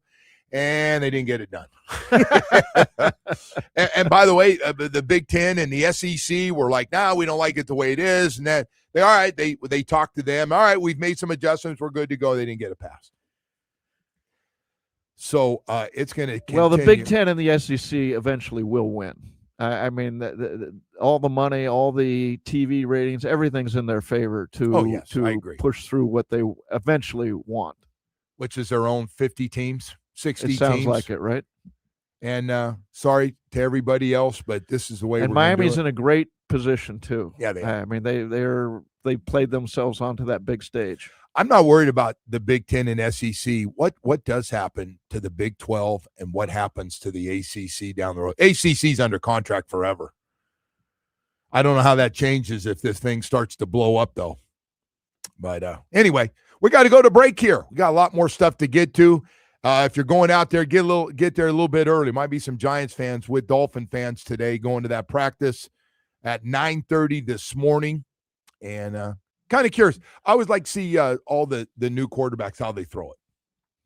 I literally well, this is a good day for it because they're going against live, a new team, new defense. And so I'm going out there because I'm curious. This is a day I wanted to go see. Okay, who are all these guys? A lot of young guys. One thing about it, man, the big surprise is watching that ball come out of Malik Willis's hand. It is a big-time arm. Big time. Atlantic Men's Clinic's big time. ED and low T. I just want to let you know if you're going through it, man, you don't have to. Oh, full-blown ED and low T. Oh, boy, I had everything. Hey, I knew it was going to happen sooner or later. Everybody had told me it's going to happen, not just low T where you're tired all the time and just dragging and you don't know why. And, oh, my gosh, and then ED with sex drive was a hit and miss, and then it was just gone. It was just embarrassing. Oh, so embarrassing to go through that. All of a sudden, Finally, I went to Atlantic Men's Clinic. I'll just get right to the story here. I go into Atlantic Men's Clinic. I set up the appointment like everybody else. You get the PSA test. You meet with their professional staff because you set up that appointment. So they're ready. You go in, you listen, and they explain everything to you. They look at your test numbers and results, and they put you on a program that is specifically made for you to get great results super fast. That's what it's all about. Now, I don't know. It happens to some guys in their late 30s, early 40s. To some guys are lucky enough that it doesn't happen until they're in their 60s, but it's going to happen. And it doesn't matter if you're black or white, heavy or skinny. It is going to happen to every guy out there. And if you're going through it and you want to get rid of it, hey, man, Atlantic Men's Clinic is going to give you great results for everything. More energetic vacations, out and hiking and getting around like you used to, and your sex drive, even on the weekends, is going to be fantastic. 877-455-7300. Set up that first appointment. 7 locations in South Florida to serve you. A brand new location in Hollywood. I go to Plantation. Visit AtlanticMen'sClinic.com.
girl that you tried to date, but a year to make love, she wanted you to wait. Let me tell you a story of my situation. I was talking to this girl from the U.S. nation. The way that All right, welcome back and good morning to everyone. Where'd this come from all day, Dan Day? This is old school. We're a little old school on this. I just figured Dave Hyde was a Biz Marquee fan, you know. I was going to say it was sounding a little like Hamilton, you know, like we got some good writing. No, I'm not a big fan of that, Dan, but I appreciate you stretching my bounds here. Don't worry, that's all day Dan Day in the back. Woody on fantasy football trip he does every year. Same 10 guys travel. They got the matching shirts. I guess one guy makes them, and I don't know who gets the creative, but I got to tell you, man, I'm just talking. I think it's kind of weird, 10 guys going on a trip, jumping on an airplane with all that same shirt on and going to Las Vegas and going to all these different places, Toronto, Montreal. If it was a ski trip, you'd say, oh yeah, it's an annual guys trip, ski trip, something like that. I know people who do that. You don't like that. Any guys going guy trips you don't like? What about going to a football game? Oh, let's go to a Dolphin game. I don't mind going with a few guys on it's a fantasy. It's a fantasy. It's just wearing the same shirt, man. It's a shirt. To me, it's a shirt thing. I want a picture of the shirt. Are they like neon and they're really standing out? And the name of the team on the shirt and stuff. And I don't know, man. Just anyway, they do it every year. If you go into a hotel bar, and there's 10 guys wearing their fantasy shirt, do you go to the other end? They're a threat to they're a threat to no one. I'm out. I'm leaving. Yeah. I'm sure they got some fun things planned to do. But yeah, so anyway, Woody's he does this every year. I guess that means the fantasy football drafts are all getting ready to take place here next couple weeks, right? Got to get them done, and everybody does them. I don't know. I think you could just wait. I appreciate the trip. It's a way to get together, have some friends. No, they are, and I think he's got a real close group of guys. But you're right. It's a T-shirt. Just stepping on a plane and seeing 10, like, oh God, can't you guys? Yeah, I don't know. It's fine if I see husband and wife go on a vacation with their 2 kids and they all have the same shirt on that says the same thing. That's all right. That's fine. My son does that. It's fine. You're trying to stay out of trouble here. My son does it. If my daughter-in-law buys it, my son does it. It's fine. It's okay if he's doing it. It's fine. All right. So anyway, we have a lot of stuff going on. Of course, got the Giants and Dolphins practice this morning at 9:30. This is last one for fans. This is it, and then Saturday 4:00. Giants and Dolphins, game 2 of the preseason, and then we'll see what happens. Still trying to figure it out what they have and they don't have, and young guys develop quickly because we're going to keep a whole bunch of you guys, whole bunch of the last 2 draft classes, which were big classes, 13 and 8, 13 this year, 8 with Chris Greer's last draft class, and then on top of all that stuff, this live and PGA thing, it's really interesting to me. You like Bryson DeChambeau, or does he rub you the wrong way? He rubs me the wrong way. Yeah, I'm not a fan. He did come out recently with a comment, everybody wants to watch me play golf. I think, that where are they nuts. Coming from? Yeah, I saw that, and I'm like, he goes, are you kidding me? He said, I know everybody wants to watch me play, and he made a comment, something like, yeah, if those guys from the PGA Tour, they got to show me they want me to come back. I mean, I want to hear from it. And I just have a feeling that Bryson DeChambeau, who has made a lot of money, he's one of the big signing bonus brothers from the Saudis. He got big money, big guarantees. Does not want to pay that $25 million to PGA charities. Well, some guys have paid it. They're talking about Rahm's going to pay it. Koepka had to write a $5 million, $6 million check charity and go through a minor league penance, basically to get back. And that's the PGA opened that avenue to everybody last spring because when they had the tournament here at Doral, That's when Koepka was playing, I think, Myrtle Beach or something like that. So the PGA opened up this avenue for all these guys to come back, and they didn't take it. So now that was the question then. Are they going to open it up again for more guys, or what's the avenue back for the DeChambos and John Rahms and all that of the world? So the guys on the PGA Tour, minus Rory McIlroy, who has no respect for any of those live guys and blast every one of them. Love Rory. He was asked about it. And he's getting ready for the second round of this playoff format that they have right now, and the BMW Championship. And he was asked about, hey, how do you feel about those guys? And don't you feel like the PGA Tour needs some of the big names to come back? It would only strengthen the tour. And he said, I don't know. Have they brought any value to the Live? Has Live done anything? Has it moved the dial at all? Great comeback, isn't it? He just threw them all in there. He didn't even just go, because he does go after DeChambeau. He called him out for cheating cheating recently, and DeChambeau throwing that temper tantrum. Oh yeah, they were all over him. But then you got Scotty Scheffler. I think the PGA guys are all over. Scotty Scheffler said, I want to see the best players. And I saw Sam Burns said the same thing. I want to see the best. We need to all play together. I want to compete against the best. It's funny. Scotty Scheffler was here at Doral. I was out there covering the event, and this when the whole Live thing was falling apart, right? It was that week, and he was asked about it, and his response was, oh, come on, guys. I just got off the course, and you're hitting me with that question? He's number one in the world, and that's why I like Rory. Rory is answering the question. Hey, look, he's asking. Yeah, but Rory gets ripped more than anybody for his take on everything. He does, but he's putting himself out there, and I appreciate, especially in golf, where nobody says anything bad about anybody, that Rory's answering. Wouldn't you like to see truth. all the best players back, though? Once we get past this money, and because some of the PGA guys want blood from the guys from Live, because the reason they're mad, those guys all got big, fat, lifetime amounts of money, generations of money. There are a bunch of guys got over $100 million to come over and leave, signing bonuses and guarantees, not to mention they play for big purses. And there for a while was a 3-day tournament. It's now a 4-day tournament, which a lot of people didn't realize. My son had to tell me it's no longer 54. It's a 72-hole tournament now, because they got a bunch of crap for that. I didn't know till a few. I got to admit, I've never watched a Live tournament, so I've read about it. They're loud. The crowds over here haven't been big. I think they've done a little bit better in other places. But there are a lot of guys, man. It is amazing. There's a lot of hatred on both tours, because I see the Live guys really don't want to come back. Because there's been a lot of things said, and the divide, and they have enough money. They don't need to come back. They don't. They can go live their own life, and they won't be missed. But they want to keep playing. Yeah. So playing Europe, or you don't want him to come back. No, I got to admit, I don't. Well, Dustin Johnson at the end of his career, anyways, right? So he was where John Rahm and DeChambeau were in their prime. So yeah, I mean, you always want to see the best compete, but I want to see them have some public humiliation for going off and selling their souls. A lot of guys gave us a lot of money.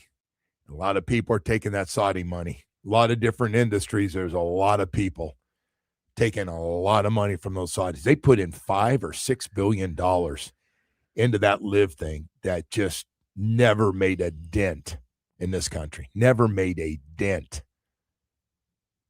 And now it's just gone down. When the Saudis pulled out, I saw that the Live event was canceled this week. Where was it? In, I think, Michigan or somewhere. Yeah. It was canceled, and that's sort of the end of the season, right? And then they're saying they're claiming they're getting money together they're again. saying It's going to be smaller purses, the team money. There's going to be a lot, but I don't know. I just want to say one thing. I hate watching a PGA event, and I'm a regular watcher. I'm one of them that likes to watch the Sunday, and seeing a bunch of guys I don't know drives me nuts. That's all. And they're good players. I'm obviously. with you. I they're at the top. I was disappointed last week because Scheffler won by about 82 strokes going. I like that. I like that. And I got to tell you at the another end. one. I like the fact not everybody likes everybody. I don't think that's all bad. Same thing in WNBA. I think it's great. I don't think it's all bad. I think some of that drama is good. Gave them this guy, everybody talking about it, and they want to watch to see what's going to happen. They're curious. Well, the best golf in recent decades was Tiger against Phil. Yeah. Opposite personalities. Looked like there was no love affair between them. If we'd only known what was going on behind the scenes and how much they had in common, then well, I it thought would have made I didn't know. Really more interesting. I didn't realize Phil had some serious demons on both. I thought it was one shoulder. He got them on both shoulders. That's a bad, and they're growing. Yeah, he's got some. He took the live money. He needed it though. We didn't know. I don't know. Supposedly the gambling debts, right? Yeah, gambling, but he's got some other things. The package pictures are just not cool, man. We got to tell guys that are still doing package pictures. I don't care what size your package is. It's just not cool. It's not cool. I didn't have anybody goes, oh, my God. Of course, I'm not around women to say it, but oh, my gosh, he sent me his package. I'm in. We had a quarterback in Green Bay do it. Oh, that's right. I forgot about that.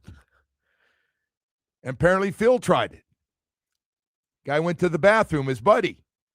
Wife sitting there. Hey, take a look at this. Years ago, a Heat player did it, and the Heat. That's right. The Heat, being the Heat, made him apologize publicly to the. He had to talk to the media the next day. That'd be and apologize. Yeah. And I thought, now there's a first class organization that makes people accountable for actions. All right, let's stop. You're looking at me. Let's just stop right now. How the hell do we get there? I got nothing to apologize for. No, we can't get in trouble. You cannot get in trouble today. I told you. It's not a Friday, but you can't get in trouble on a Thursday here. It's time to tell you about Loctite Impact Windows, Doors, and Roofing. It is hurricane season, man, and I hope you are protecting your home with the best products. I hope you're protected right now because you never know when the big boy's coming.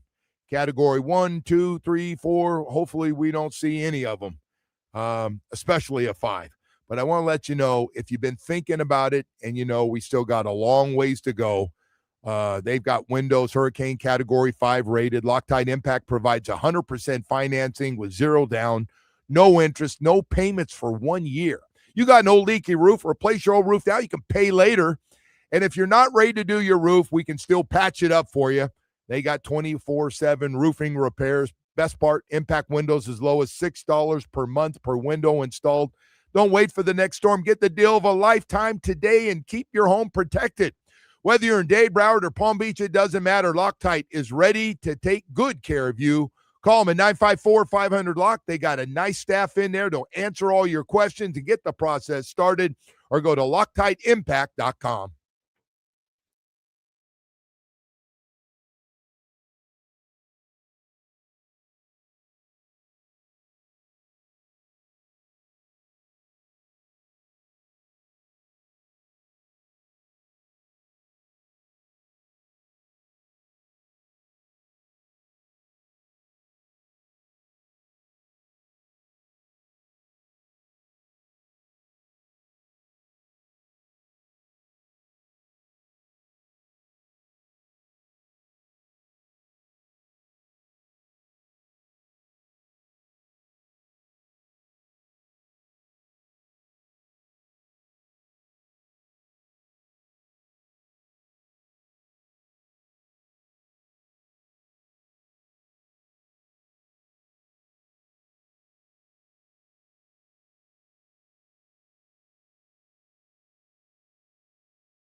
The 5-time national champion Miami Hurricanes. The back-to-back Stanley Cup champion Florida Panthers. The 3-time NBA champion Miami Heat. Miami Hurricanes basketball. And now, the new home of the 2-time World Series winner Miami Marlins. Powered by Anajar and Levine Accident Attorneys. Call 1-800-747-FREE. That's 1-800-747-3733. In Miami at a Domino's game, you'll always find your Abuelito. Whenever you want a low price, you save with your Pricito. Save now with your Pricito at Doral Kia. Marlins, they were swept by the Phillies, losing 4-1 yesterday. Luis Arias, 2 for 4, home run and 2 RBIs for the Phillies. Fish face the Nationals tomorrow at 7:10. 2 NFL preseason games tonight, 8 o'clock Raiders Texans, 10 o'clock 49ers Chargers. The Dolphins and the Giants, they have a joint practice today. They'll play Saturday at 4. And Messi scored a goal as Inter Miami played the Philadelphia Union to a 2-2 draw. This weather report is brought to you by Tornado Roofing and Contracting. Protect your home for the next storm. Get your free roof and window estimate, 954-968-8155. Temperature is going to be in the low 90s. Not a lot of breeze. A couple of chances of showers throughout the day. I am Dan Day. Now back to the Joe Rose Show here on 104.3 FM WQAM. And we are back here for the 8 o'clock hour. Good morning. Great to have you with us. We appreciate it. Dave Hyde in with us today on his way to practice. After we finish up, speaking of practice, it starts at 9:30 this morning, Giants and Dolphins. And then Saturday, 4 o'clock, game 2 of the preseason between the Giants and the Dolphins. Marlins got swept yesterday by the Phillies, 4-1. So they've got today off. And then Washington, Friday, Saturday, and Sunday. Boston comes in for Monday, Tuesday, and Wednesday. What a story, man, Boston.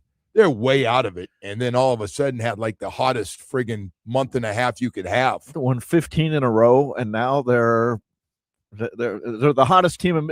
Remember in 2003, Jack McKeon comes in here. The Marlins had the worst record in baseball, May 20th, and from then on they had the best record in baseball and won the World Series. It's sort of like the Red Sox are on a similar run where I'm somewhere in June they started damn winning. near tracked down, if I'm not mistaken, they kind of damn near tracked down the Yankees. You know, it's a weird one. Tampa Bay's in first place again. How many times we sit down here and go, Tampa Bay, American League East, with all those teams, Red Sox, Yankees, and there's Tampa Bay at the top, who have nothing in common with the amount of money the Yankees spend. You know, but so Andrew Friedman started it in Tampa. I believe he started it in Tampa, started winning, and now he's in with the Dodgers. So they've changed over there, and guys like Peter Bendix was in the hierarchy of Tampa Bay. He's left. They've had a lot of people leave, and yet they keep winning in the same way, same smart, just outsmarting people in the drafts and the guys they pick up. They have the 5th lowest payroll in baseball. 5th lowest. There you go. Tampa Bay does. Wow. Well, what a story, man, because they seem to find guys, and when they get too expensive, they trade them, and they get some of your guys, and they end up being good, and they just keep the whole process going. Very good in the draft. Have gotten some real quality guys through drafting. But, man. Well, enjoy baseball, though, while it lasts, right? Because speaking of money and the Tampa Bay way. We got a fight like people have never seen coming up. 64-64. The Marlins are back to 500. You know the one I love to talk about? This is kind of old school. Luis Arias, who we've talked about 4 or 5 teams have had. He doesn't make a lot of money because he doesn't hit for power. Always has a great batting average, right? I just feel like he hits 300 when he gets up in the morning. The guy's hitting 300. He is such an old school guy. If he was playing with like Rod Carew and some of the old guys that used to get 200 hits and lead the league, and it had value. And now everybody's about hitting a home run, which, oh, by the way, Luis Arias hit a home run last night. Very rare home run, but he hit one for the Phillies, who he was traded to. But it is incredible. This guy's been bounced around, as good a hitter as he is. As far as making contact. But it's all about on-base percentage now. If you're a single, and he doesn't walk much, and so basically his batting average is his on-base percentage. Up a little, but not. So now this year, his OPS is 793, which is it's got to be way above his career average because he's started to say maybe I better hit some home. He has 6 home runs, not a lot, but a lot more than I guess it'd be. He puts the ball in play, and I don't know. I thought he was really good here when we had him, but again, I know he didn't hit for power. Now the cool thing is hit 230, 240, but hit 35 home runs and drive in and strike out a million times and strike out a ton. Yeah. There's a guy in Philly doing exactly that right now. Which is why the Marlins are a fun team to watch to me, in that they don't incorporate a lot of they don't have power hitting for one thing. I mean, they don't have enough. And so they don't have a lot of guys striking out. And the ones they do have, like Griffin Conine, he had nice average, but they run in a way teams don't run anymore, and they run. And I know they run themselves into trouble. They run like dummies sometimes. They do. They run, but dummy runners. That's going to be part of it when you're as aggressive as they are. Okay. You're going to have some plays you don't look real smart. But that's part of why they're a fun team to watch to me. It's almost an old school team now. They want to get more power, obviously, and third base would be the first place to get it. They just got swept, but watching most of the 3 Phillies games, that lineup they throw out every night, it's just and compared they should be so much better than they are. And by the way, starting pitching, I know the relief is not perfect. I get it. I get that it's been disappointing, but the guys they throw out at you every day as starting pitchers, that's a pretty good group. They've started to play. When Mattingly came on as manager, they've been a lot better. They've been pretty good, right? Yeah, Don Mattingly touches has been good. I thought getting a rise was a good move. Besides the 2-run homer he hit last night, he's just going to hit no matter where he goes. It doesn't matter. He's going to have 2 and 3 hit games a lot, and once again hitting over 300. All right. So besides all that, I just want to say something here. I haven't had a chance to say this. I'm just getting some side business out of the way. I went by this place called Focus Brain Therapy, and I didn't know, first of all, I didn't know the brain could heal. I thought when the brain is done, it's done. I didn't know. Maybe you did. But they have this unbelievable place in Davie where it's training, and they have different mental and physical stuff for you to develop and your brain and heal your brain, really. Everything from concussions. I didn't even know this exists, but and with all this technology they have, you can see what your brain is doing and how better it's getting. So I was in there, and I just had to share this because, like so many guys, everybody's worried about CTE and all these things. But it is about healing an injured brain and getting to it early and helping out. So there was a guy in there that had a bad car accident and didn't know who he was and stuff and where he is now. And they were showing me, he said it was okay to look at his numbers. And it was just amazing. And I know the teams have concussion people and they keep an eye on stuff, but the actual stuff when things happen and young people and parents are worried. And then the second group was a group as people retire and start to lose it quickly mentally, right? The stimulation of the brain and all that stuff. They have all these different things you can do for your brain to really work your brain out besides your physically, your body, the combination. I was just blown away. I didn't know these places exist. I really didn't. It is absolutely groundbreaking, the cognitive circuit that they have for training program, and the people that came up with this. It was great. I just had to mention it. I went over there. John Kinjimi knew some people over there, and Tommy Fox is over there with them, and guys who went to St. Thomas Aquinas many years ago, and it was good, man.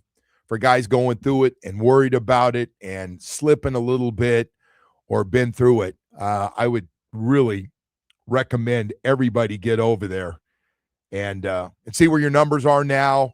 go through the program, whether you go every day, you go 3 days a week, and just see the improvement of your body physically and mentally, and getting your sharpness back and memory and some stuff.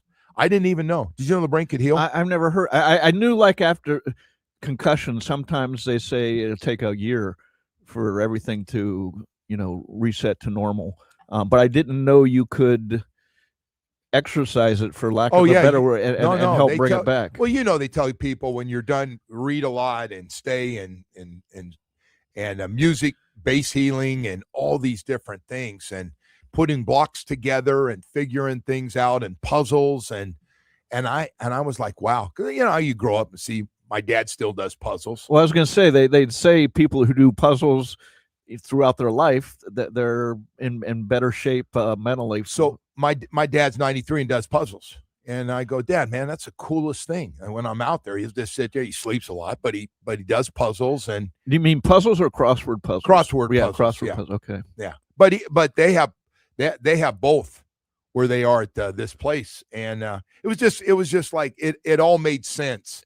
And there were guys that were retired in there and talked about how much sharper they are, and they stopped for a while and they're back. And then people have been through injury. And you think we would have heard more of this vein of healing? And I haven't heard about that. No. And actually, so as soon as I heard about it, and I wanted to bring it up because I just thought, man, anybody's going through it. And then on top of that, I talked to team doctor, and I said, hey, man, it's real close to, if you get a chance, I hope you could go take a look at this, because I just think all the stuff they have, and balance, how bad my balance was, embarrassing. I knew it was bad. I didn't realize it was that bad, but it was just everything. And being able, while you're balancing yourself, to be able to pick numbers out and things. I'm telling you, it was just it was impressive, and I just wanted to get that out there as that's interesting. You think in today's world, with dementia being such a large issue as you age, that you just got to get to it before the brain is completely shot, and then it's nothing you can do. The day you wake up and you don't know what day it is, and you don't know who's there, and you don't know where you are, and I've had teammates go through it, had teammates die. There's been, if we were to know all the stories, and a lot of the families have wanted to keep it quiet with the Dolphin players, some of your favorite players through the years, it's really up to the families. That's why we don't talk much about it. I told the story about Tim Foley, man. It really got my attention. I told you I saw Tim Foley in an airport a couple years back, maybe 5 years now, 6 years back.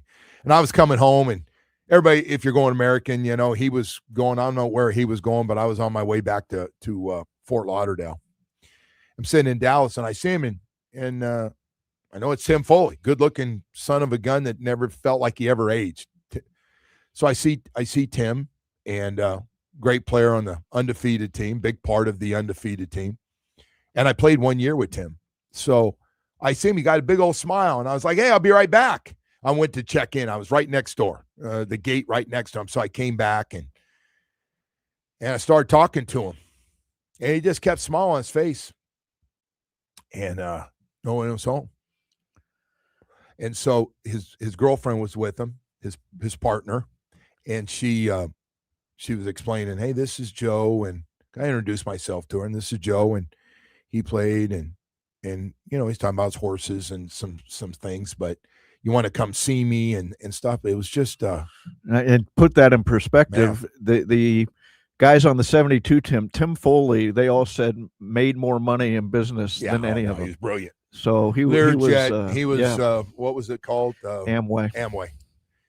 But he stuck. Although whenever I talk to him, we don't call it Amway anymore. We called it, I forget what they called it, but yeah, the last several years, just killed it. All right, hey, we got to go to break. I'm sorry, I had a great message, and I wanted to get it out about focused brain therapy. If you get a chance, really enhancing the brain function and so many different parts, technical parts to it, way over my head. But man, unbelievable, it really is. Hey, I want to talk about Choice Mortgage this morning. Michael Kotze at Choice Mortgage.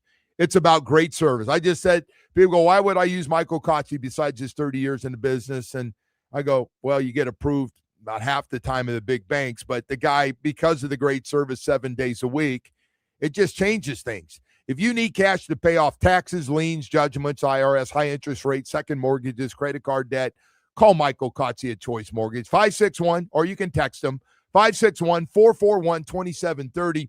If you own a commercial or residential property with equity, call Michael right now. He can help you. He's been helping Floridians for over 30 years.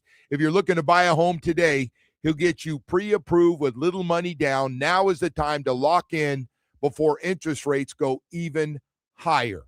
Call or text him. He works 24/7, including, 24/7 Saturday and Sunday. 561-441-2730. Nobody does it better than Michael Kotze. Does it faster, best rates, best programs, and wants to help you. MLS 166254. Rates and terms subject to change, daily without notice. He's an equal housing lender. Baseball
Welcome back. Good morning. Dave Hyde with us all day, Dan Day. Jamie also. We got everybody here today.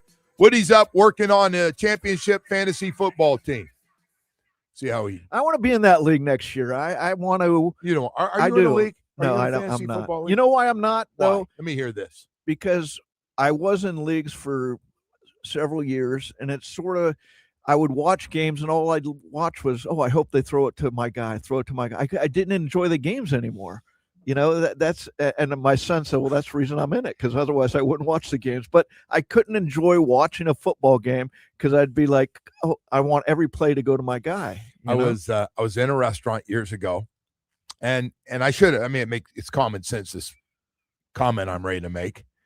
And I'm sitting there eating with my family, and saw a guy, and he was watching, and I had said something about, hey, can you turn a better game on? There's other games, because they had the whole NFL package. And the guy goes, no. And I said, dude, it's a 35-point game. I mean, it was bad. I don't know if it's 35 points, but the game was fourth quarter, and he was waiting for guys to get numbers. Yeah. He wanted guys to get more catches. Whenever anybody starts talking about their fantasy team, I start talking about my kids. Yeah. You know, it's like nobody wants to hear this from your so fantasy like team. It's prevent in the fourth quarter. Just keep everything in front of you, and one of your receivers is picking up an extra 40 or 50 yards and another 4 or 5 receptions, and you're going hot damn right, picking up points right and left. Get a touchdown, man. It reminds me of the opening days of the Heat, the first season. They'd be down 20 points in the fourth quarter, and last minute someone would hit a shot, and there'd be about 20 people in the crowd would start cheering. You know, they're betting. It's sort of like that your guy in the airport, you know? Yeah. No, it's but that's why I can't be it just ruined my enjoyment of watching sports. Yeah. Then we had it at NBC, and I don't know what everybody put in, but a couple guys didn't put in. I'll put in later, and they never put in. So now you got to go get the money at the end of the year, and it's embarrassing. Did you win, Joe? I don't think I ever won, though. Wasn't that good. But the guy that won worked up in sports, and he was like, dude, this sucks. So I got to go get money from 3 of the certain amount of people, and it's like, dude, why'd you get in if you why didn't everybody just pay up front? Probably would have been the one I do plan. like to do is the March Madness. I enjoy the brackets. I do too, because that gets me into the tournament. And, well, you could be the secretary that's never seen a game. You got a shot. Yeah, you got a shot. Almost. I got you. Anyway, we've got all kinds of news coming in here today. We've got craziness, but a big day for Dolphins and those young guys. Which, by the way, the whole team's basically young.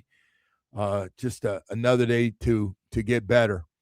When I said this, and I've been saying it for a while, I know people are getting tired of hearing it. The 21 club, or Club 21, I call it, the last 2 drafts of 8 2 years ago and 13 this past draft. That's what this team, the core of this team's built on. Good or bad, it's going to be built on their improvement, how fast. I've already seen it in some of the second-year guys. I think we've already seen a few of them take some big steps. A couple of them, I don't know if they'll be involved with the Giants practices, and they'll be all-out practices. So I'm not sure anybody that's a little nicked up is going to be playing in this thing. But I look at like Jordan Phillips, clearly a lot better football player. Zeke Biggers. Clearly, they're raving about him again yesterday. And he didn't play in the first preseason game, and I still don't have any idea why. He wasn't injured. I don't know if he was sick. And nobody's ever said anything. It's just Zeke will be ready to go. He's had a great camp, but he didn't do anything up there with the Commanders. Well, the other option, disciplinary. Yes. But usually they make an announcement of that. Yeah, but So they'll keep some of that. They'll keep some of that. Zeke's never been a problem around the here. The one that's fascinating to me, the steps that he's making conversationally in camp that people are talking about him against, is Jonas Savaiinaea, the move him back to his position at right guard, the college position. And evidently, I know Bo was big on Savaiinaea in the offseason. He thought Savaiinaea was going to be really good, have a good year. Bo's big, and I understand it. Year 2, listen, man, unless you're just shot confidence-wise. But that makes I mean the growing pains year 2 after, and he played every snap at guard last year.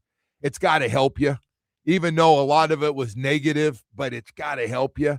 And he's over on the other side, which makes you wonder. It does make you wonder, right? What, knocking guys off the ball, knock the guy over. I don't care. Double team by yourself, coming off blocks, double team, and then pick a guy off outside. But he and by the way, I love what the coach did.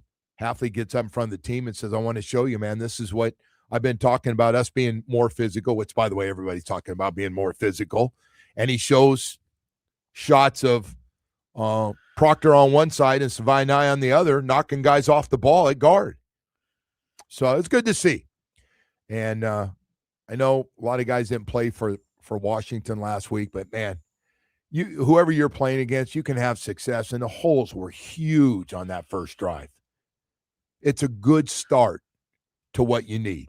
And you got to plant seeds and let it grow right now, man. And that's where we are.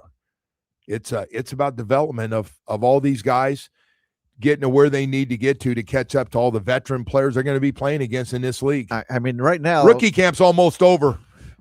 Well, rookie camp's going to go on all season. If you're starting you're 9, playing against veterans, it looks rookie like against rookie. 9 rookies, 9 or 10 are going to be playing a lot for the Dolphins this year. True. From the way it looks in August. You know, we'll see who they go out and get from other camps. I'd assume they get a receiver from somewhere, a veteran receiver. But like as you said, 3 rookie receivers could be starting at all three spots. One inside and 2 outside. Yes, tight end, guard. There's 5 on offense. Half your offense could be rookies. Kazmarik's going to start from Ohio State. He's going to start at tight end. He's going to be your first down tight end. And Caleb Douglas is clearly going to start. Chris Bell, as soon as he comes back, how long is he going to wait before they finally? I think it's just getting him acclimated to football again. Then he started, and then he's back. As soon as they feel and the doctors go, it's not sore, he can go. And but again, I hope they give him a good month to a month and a half to. No hurry on this guy because he's really important. And Kevin Coleman's been really good, except the week that he missed where he couldn't practice. I just never heard of a starting tight end and 3 starting wide receivers all being in your same draft class.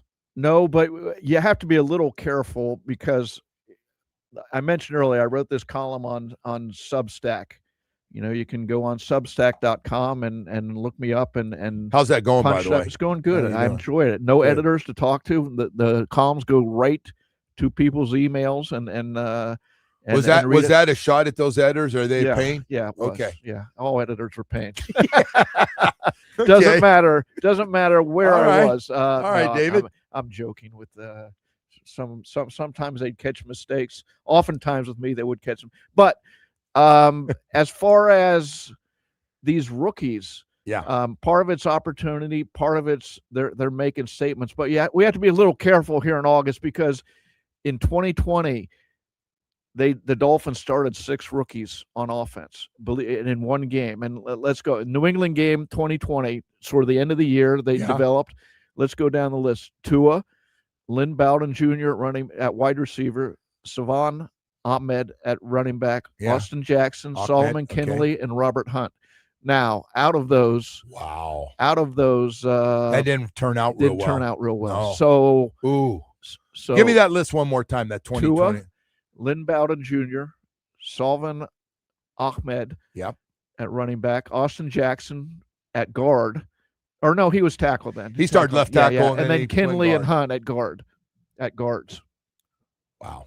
So out of those, Hunt's become a good player. Now he got $100 million. He better be.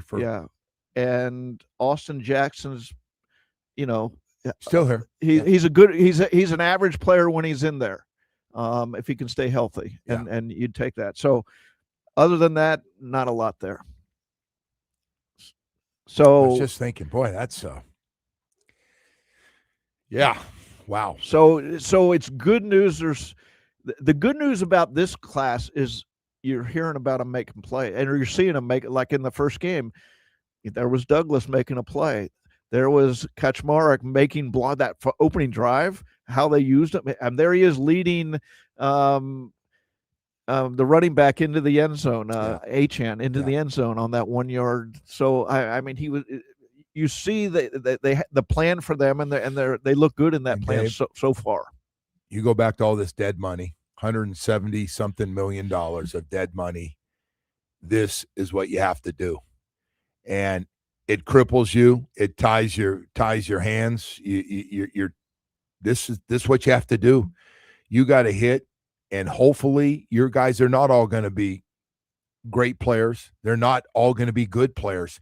You just hope you get enough that can play and be really solid players to either start or give you key snaps, give you some quality snaps on offense or defense. And 13, hey, Dave, for some reason you hit on 7 or 8 of these guys. And I don't just mean right now, but like next year, we're talking about 7 or 8 of these guys. 7 or 8, it'd be unbelievable. It would be unbelievable. It might not 13. It's 13 guys, but what about 5? 5. Maybe, I mean, that would be a great no. draft class. I've already seen some guys that are a little limited. You have to use them the right way. And if you ask them to do too much and cover too many different things that their position is supposed to do, they're going to be exposed.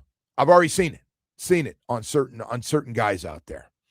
But it is still going to be fun because I still believe when you look at those wide receivers, they're going to make some mistakes, but I also feel like they're going to make some plays.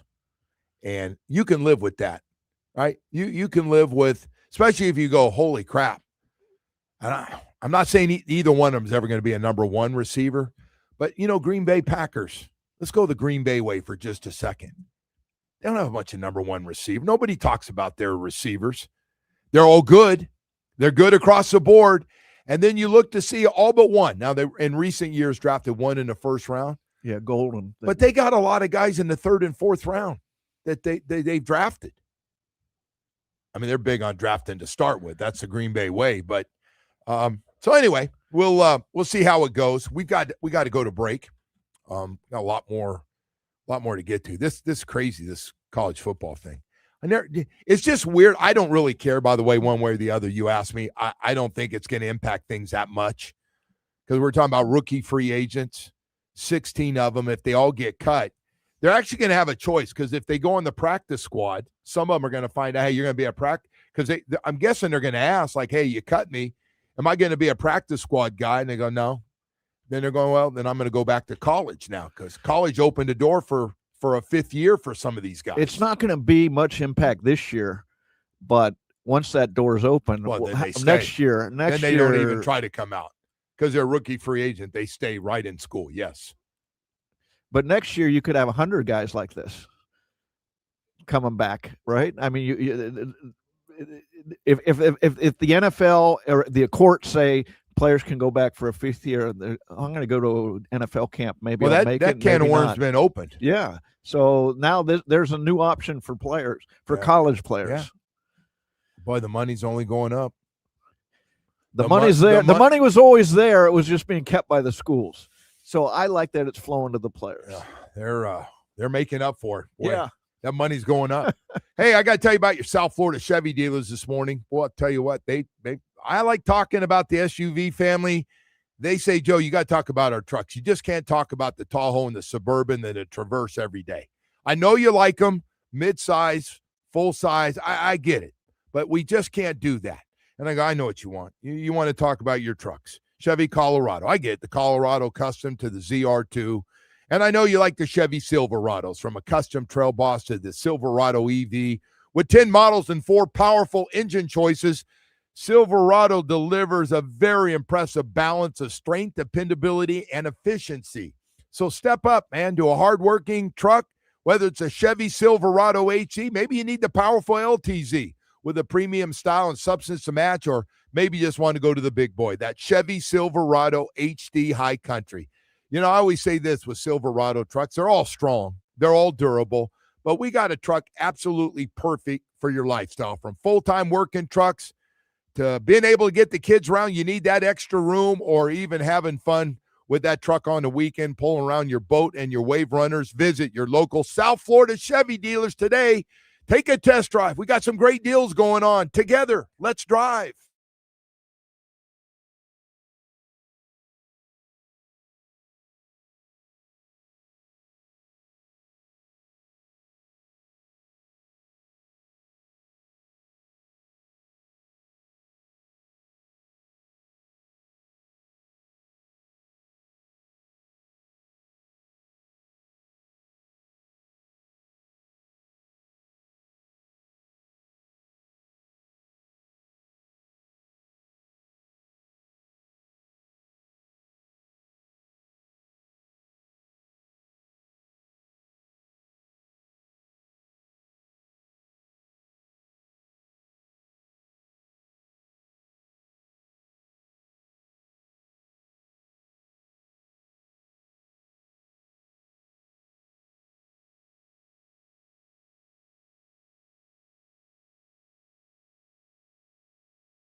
was an open book. You used to say, live and let live. You did, you know you did, you know you did. Good morning, and great having you with us. Thank you so much for being with us. Matter of fact, here we're jumping up on the 9 o'clock hour. If I'm not mistaken, Coach Hafley will be talking at 9 o'clock. Is that correct, Dave Hyde? I don't know, Joe, but he used to. I'm guessing he still does. So. I was just thinking. I was on a podcast the other day, and I got hit with the question. I was the guy, the host, hit me with the question: if you could interview one living person, who would it be? And all I could think off the top of my head was Paul McCartney. And when Dan Day brought up the song here, I thought that was a pretty good answer, huh? Off the top of your head? Yes. I'm a big Beatles fan, and the documentaries, when I love all that stuff. It is funny when you talk about people. I'm an MJ fan. You are a big, still Michael Jordan. I am, man. And by the way, Michael Jordan, I'm not saying he's perfect and he didn't have his own little demons from time to time. I'm a big MJ fan, but he wouldn't be number one. No, who? Tiger. You would interview, really? I didn't. No, I don't want to interview him. I want to hang out with him and just, be able to. I want to go through it where he the new Tiger or the old Tiger. I want to hear stories. I don't care about the new. Hell, he's happy now. Hell, he seemed like happy, man. The conflicted, the Tiger with a demon in him. I like guys had some of my demons through the years. All the great ones had demons, Joe, like you. Oh, Dave, jeez. Anyway, so the Dolphins getting set today. We're Giants are about ready to find out. I'm guessing they know by now. We got a very young, very, very young team between rookie free agents and draft picks this year and last year. A lot of young guys are gonna have to play a lot of football. Now you got a small core of guys that I don't know how much they're gonna play him. Sealer's out right now. Zach Sealer's out. Your middle linebacker, Brooks, not going to play. You're going to leave him out. Aaron Brewer is playing a lot, and it's good he is because he's playing really well, and he's helping both those guards look really good. One thing about it, and I saw it with Dwight Stevenson, and I don't want any of the guards that live in town getting upset at me. But when you have Dwight, I don't think Ed Newman or Roy Foster or any of those guys would get mad if I said everybody looks a lot better when Dwight's in the middle snapping the ball. Remember some of the things he used to do? Well, I remember the Chicago Bears, the Monday night game, where the whole offense was set up around him being able to go one-on-one against the great interior of the Bears defensive line. He had separated his shoulder in that game too, man. This is where he goes, I go too far in the story. He had it strapped down and played with one arm, basically. Didn't affect him. Yeah, he just did. Now that was a game. He just did amazing things. They also did this was the era where you had the first and second down offense, and then you bring in the third down package. But they decided to use the third down package in first and second down, right? So that threw the Bears off. Nat Moore against Wilbur Marshall. That was a matchup from hell for them. Both Gators, and Nat put him in 101 school. The guy's a great linebacker, but he was not out in space trying to cover Nat Moore. Was a mistake. You know who else did that? And we won a game? They put Ronnie Lott on Nat Moore. We're talking about two really good players, Ronnie Lott.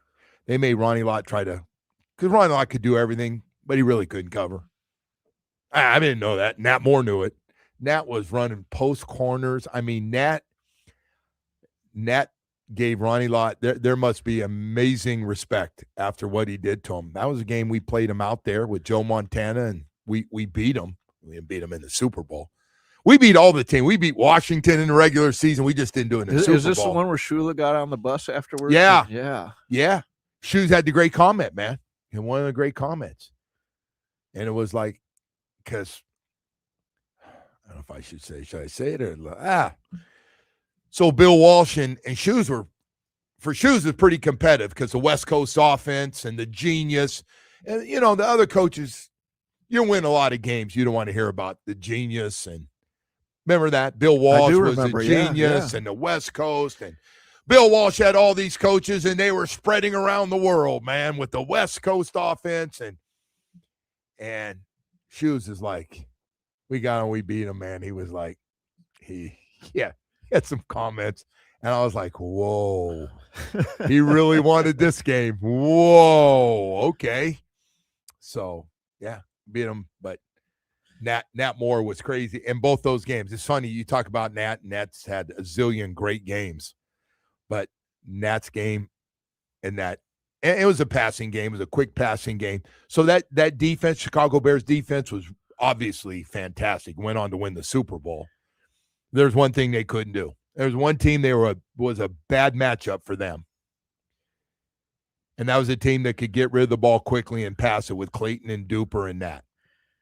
That game, remember, came out of it. Buddy Ryan and Mike Ditka started to get into a fist fight at halftime, and the players had to separate them. We had great one stories guy came out of that game. So the great story after all these years, Mark Clayton tells me, he must have said it last year, and I didn't know because he's always the last one in at everything. So he'd come in at halftime. He was having a great game too. And he says he hears screaming at the Orange Bowl because you could look through because teams are in both corners, the same corners going into a small locker room area. And he said he was looking down the hall. You could look and go down the other way. And he hears two guys going at it with one or two police officers standing there. And he said he hears it, so he stops. He didn't go into our locker room. He stops to see. And it's Ryan and Ditka about ready to go at it and screaming. And Ditka was telling him, I effing told you, get out of that and get out of that defense, because he couldn't play against, like, it's worked against everybody. It doesn't work against the Dolphins. I told you this was going to be, because we jumped out on him. I told you this was a terrible idea, putting friggin' this guy on Nat Moore. Are you kidding me? And he goes, I run the defense. I'll do whatever the F I want. This is my damn defense. You coach the And I guess, so then you find out from some of the guys on the team, a pretty divided group as far as the defense was big Buddy guys, Ryan yeah. guys. They would live and die for him. And on the other side, is Ditka, and he had to be frustrated because he realized he didn't have much to say about that defense. And what you have to remember, too, is Shula took not only what was 31 to – they put 31 points on them. You guys did. 31 points on the Bears at half. And remember, Shula's one of his big game of his career, the biggest loss was the 69 Super Bowl, right? And who was the defensive coordinator of the Jets? Buddy Ryan. So their rivalry – encompassed decades. Oh yeah. So Shula did not like Buddy Ryan, and Buddy Ryan, didn't like Shula. I think I'm guessing Buddy. He didn't have many friends. I'm guessing he rubbed a lot of people the wrong way between Chicago and Philadelphia. Yes, because he had some great defenses, both places. Hey, we got to go to break. We got 9 o'clock hour coming up. We'll be right back. This is the story of the one who keeps multiple buildings running.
3-3. In Miami, at a Domino's game, you'll always find your Abuelito. And whenever you want a low price, you save with your Pricito. Save now with your Pricito at Doral Kia. Marlins got swept by the Phillies, losing 4-1 yesterday. They're going to take a day off. Then they get back to action against the Nationals tomorrow, 7:10, Lone Depot Park. The Dolphins and the Giants are about to get joint practice underway at around 9:30. They'll face each other on the gridiron in a preseason game Saturday at 4. This weather report is brought to you by Tornado Roofing and Contracting. Protect your home before the next storm. Get your free roof and window estimate at 954-968-8155. Hot day today. Going to be around 95 degrees with a chance of rain throughout. I am Dan Day. Now back to the Joe Rose Show here on 104.3 FM WQAM. It has been brutally friggin' hot. And now we're used, people are going, well, what do you, it's always, come on, you guys, stop it. August, September, always really hot. Man, it's been different level. It's been brutal. Yeah. You go out there in the afternoon. Well, you were playing tennis in it. Yeah, I don't know how you do that. I don't know. Welcome, New York Giants, huh? Not lasting very long. That's the other thing. I wish the schedule, we got 3 of the first 4 on the road instead of at home in this heat, especially on the visitor side where that sun's hitting you hard during the day for those 1 o'clock starts.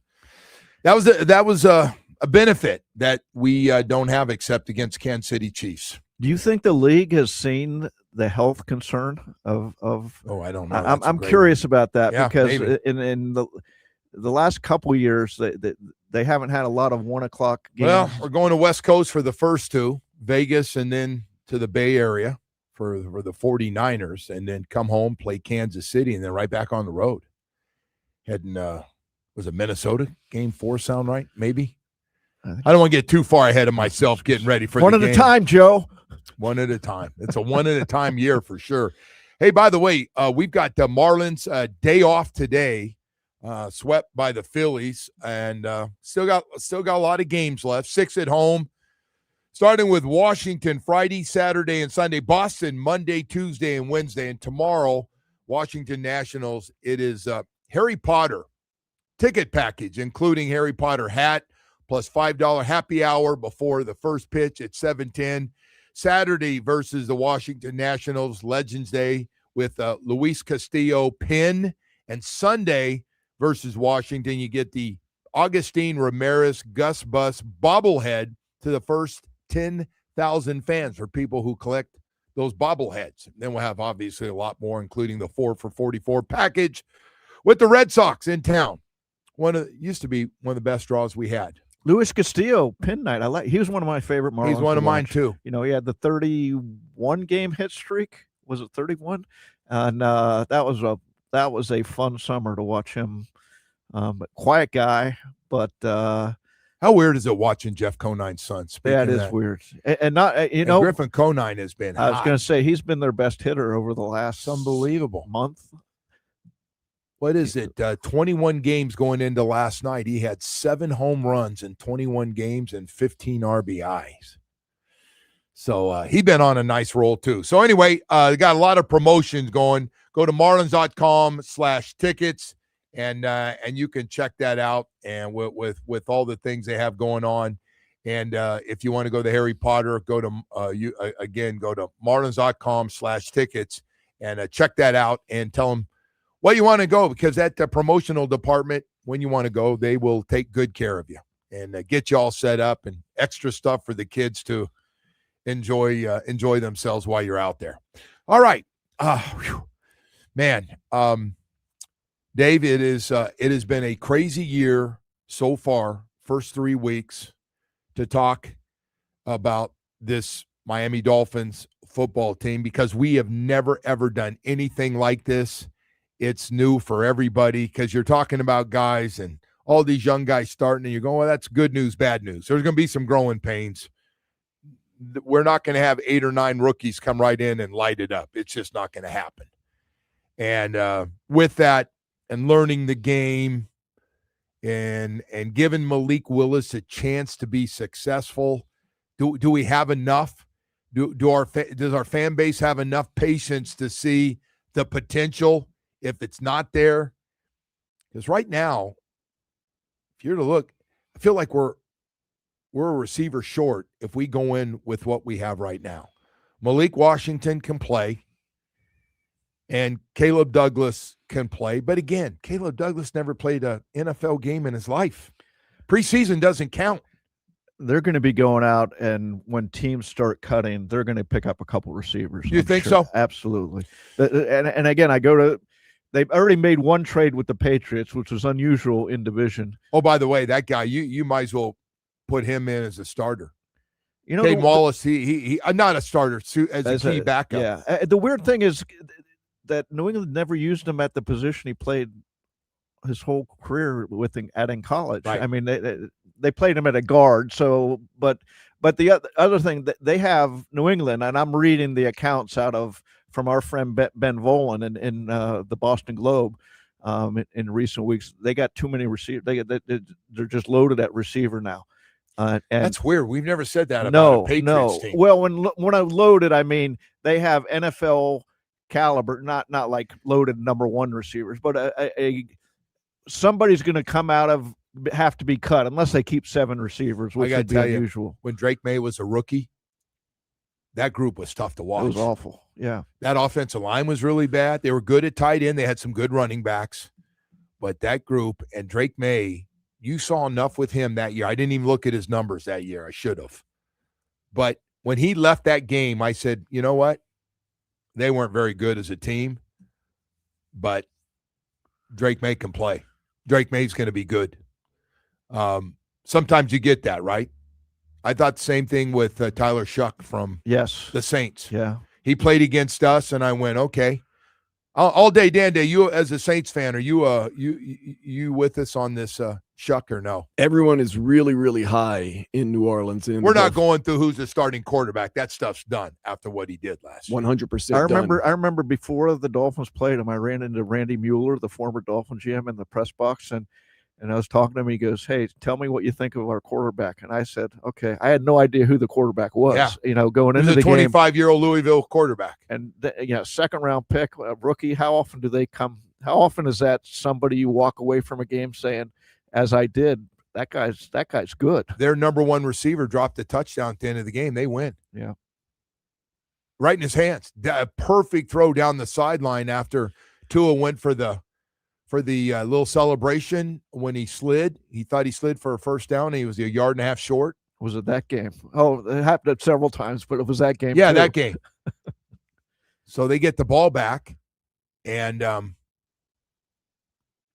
they almost won the game. But anyway, he just did things in that game and the rest of the year where he started playing with some confidence. And again, he was a little limited on talent there too. They didn't have much around him. No, not at all. So it's almost like coming into this training camp, I said, I don't know what Malik Willis's stats are going to be, but I want to come out of this season saying, sort of like with Drake May or Tyler Shuck, that, okay, he can play. Well, we got one problem with that, because I can already tell with the fans, because no matter what you tell them about Malik Willis, they go, man, one good thing is we're going to get a chance. It's like and I just get done saying, I think Malik Willis is going to have a chance, man. Physically, he can do a lot of things. And they're going, great.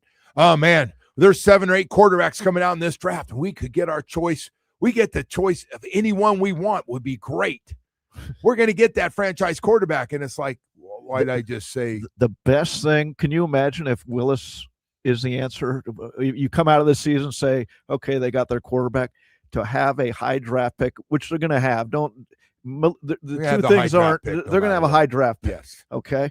And to be able to use that on either Jeremiah Smith or trade it to somebody for a package of draft picks and let them take a quarterback, that would so accelerate the development of this team. So let me just backpedal on you a little bit here.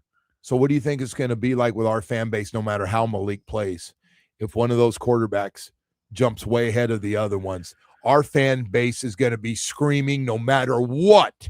Tell you right now, they're going to be screaming for us to take a quarterback.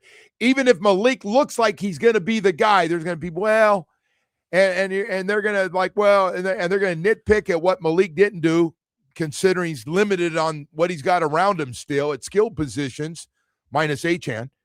And we're going to hear, you know this is coming. We've been I'm not so sure. I think nobody's already got people that still don't. Okay, I got a guy that tennis is talking about his Tennessee days. I said, I was hot and sweaty. I don't care about that. I don't want to hear about it. I didn't come out here to hear you talk about his days at Tennessee. Well, he didn't play that much in Green Bay. And I was, oh, my God, I'm just going to go hit the ball. I don't want to get into this, man. You're already not giving him a chance to be the guy. He's going to have the whole season to be the guy. He's going to have that. And so whatever anybody's thinking now, his job is to go out and change thoughts. You know it's going to be hard, though. It's going to be hard with all these things we're talking about. And if one of these quarterbacks jumps way out in front, and we got all these guys on TV going, this guy is a can't-miss quarterback. He has got number 1 overall written on. You got to take him. And we're sitting there with the worst record. What do you think our fan base is going to say? I'm asking you. You've been around. Well, let's you get the comments. Dave Hyde, your article, go away. Okay, what if the option is Malik Willis is a top 10 we think he'll be a top 10 quarterback. But you could draft the next Peyton Manning. No, another Manning.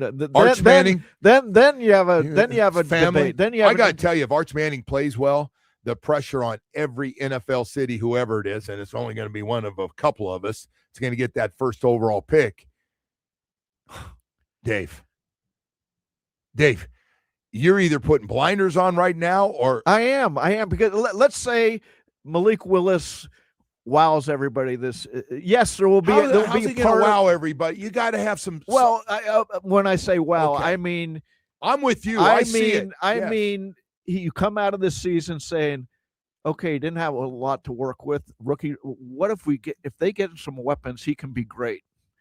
Okay, you come out of the season, and I've told the story. I walked into the press box before a game in November of Drake May's rookie year, and there's Alonzo Highsmith, and he said, I know one thing, we got our quarterback. He did that. If come November you say that about Malik Willis, you have all these great options now in the draft. Yes.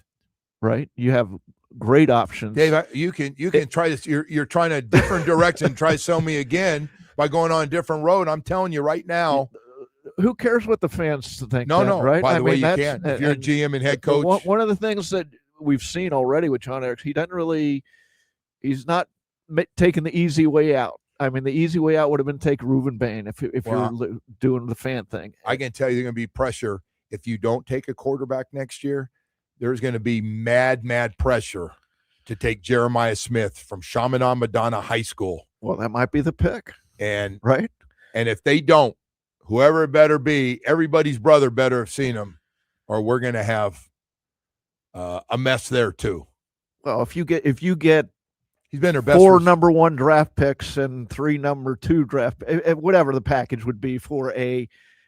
You're getting ready to Chris Greer me and run around again and pick up more draft picks and miss. You know, the myth in the NFL always is you're 1 player away.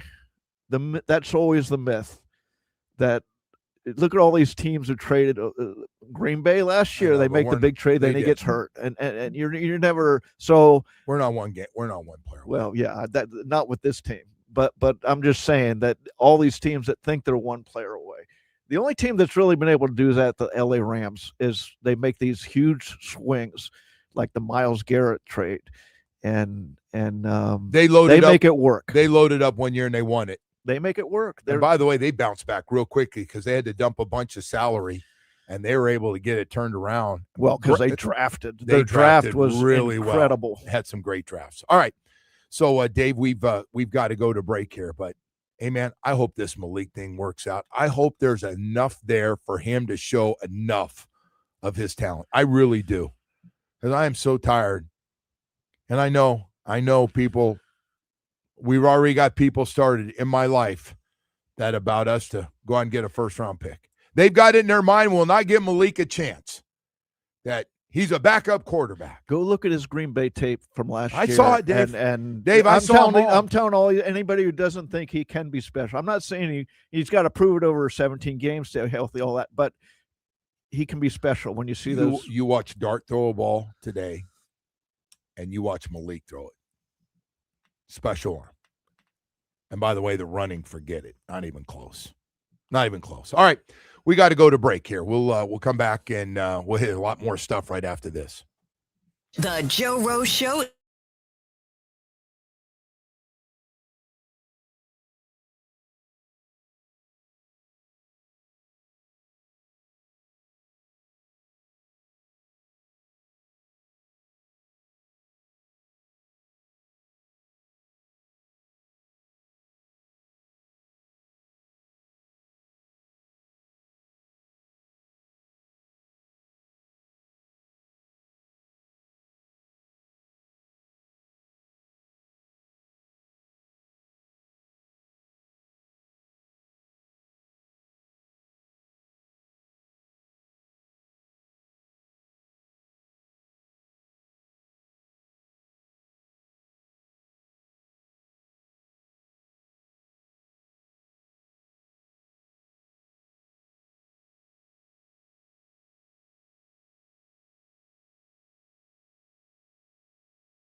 And welcome back. Dave Hyde with us as we continue on. I want to make sure Dave wasn't trying to leave early to get out to that practice here. I'm here for you, Joe. I knew you were. I knew you weren't going to leave. All day, Dan Day filling in as he always does for us as Woody's with 9 of his best friends, and they got those matching shirts on and going to Canada to show and get their fantasy football team together. I wish we knew the name of the league because that's on the shirt, and it probably has some bizarre name that like all these leagues do. And I think so. I was at the birthday party for one of Woody's kids, and a bunch of those guys were there. And they go, I know, here he comes. Go ahead, call Sausage Guy, the Sausage Family. And I just thought I was going to start. I just kind of laughed, and I go, well, I'm just not. That's cool. You guys do that, I guess, But yeah, they were planning somebody. You just have a problem with guys having a guys' weekend. Is that what you're saying? I like guys' weekends. Oh, okay. It's the fantasy and the shirt and all that stuff. The shirt thing, yeah, I'm not sure I'd be on board with that one. Well, then you can't go with it if you're not going to put that shirt on. I wonder if I could get in the league. What do you think? These leagues are very closed down. They don't let anybody in. They're very possessive about who gets in. I'll bet the NFL loves fantasy football. Oh yeah, it's saved. Unbelievable betting. It's just. Well, I think everybody gets into this fantasy football. One of the ladies who works here, one of the FM stations, I don't want to say her name, but she goes, "Hey, I'm doing a fantasy football. You got to help me pick players. Do you mind being on a call? Not only just text me or call me and tell me what your choices are, but I'm not very good at this. I've never won. I've done leagues and I've never won. I've just donated. It's like donating to charity without getting the write-off. I never won either. Yeah. But I did give out good advice this year. A couple friends talked to me and I said, well, the guy you should take low, if you have a chance, Chris Bell's, he's going to be back at some point, and they don't have receivers. Now I look like a genius because I want to split their money because he looks like he's going to be ready right out of the gates here. You think he's ready for game one? I don't. Well, when you say ready, I think he'll play game one. I don't think he'll put him out there rusty. I mean, doesn't he need more work to go against scout team and get some work against guys going full Well, there's speed? a question. How much do you need to get ready? A month? Would a month be enough or not? I mean, yeah, if you're a good athlete, yes. Yeah, he's that's a great why athlete I think maybe not to play the whole game, but to play, come in for certain situations. Yeah, I think he's ready to play. Yeah. Well, he's going on the trip for sure. And then it is just weird to say, just to give you an idea where your team is, that if he's ready to go, he's going to start. It's not like a veteran player coming back. You're going, hey, as soon as you're ready, you get your job back. He's like coming in and they're going, all right, we've given all these veterans a chance, but Chris, when you're ready, it's your job when you come back. Here's the weird part to me about the Dolphins. They could start 5 rookies on offense. We've gone over it today. And I think the offense could be decent. The problem I have with the Dolphins is the defense. They have nobody in the secondary who's been a regular starter. No. They have no edge rusher. You said Juju Brent's going to be back today, so that's good. But he hasn't played past 2 years because he's been hurt. No, he had a couple really good games, though. He looked great when he did play. They saw enough on tape to go, if you can stay healthy, man, you got a job waiting for you. But they have nobody in the secondary you can count on, and they have no edge rusher you can count on. And I might be wrong, but my feeling is they want Jason Marshall outside, Johnson inside, second first round pick, and Juju playing. That sounds like what they want. And you saw Jason Marshall last year. He looked good. I mean, as a developing player, as a fifth round pick, I believe. I don't think anybody has to play inside. I really don't. It's you're giving a guy a two-way go on certain routes. They're going to certain guys. A lot of those guys that play in the slot catch a ton of passes for a reason. If you don't double them and giving them time one-on-one, they're just going to – so in some cases, these option routes we used to have with Tony Nathan and the same, he was impossible. You got, like, if people go, hey, what do you think's the hardest matchup on your team? I go, Tony Nathan versus anybody's linebacker or nickelback. You got no chance to cover Tony Nathan. His feet are so friggin' quick, there's no shot. They gave him not only an in or out route, but if it was too deep and the middle was open, he'd give you a stutter and go around you, which is even a bigger play, right? Because now he's running, towards the end zone. That guy and some guy out there that gets stuck, and the blitz gets picked up or something, and you got Tony Nathan, you're like, oh, you know what's coming.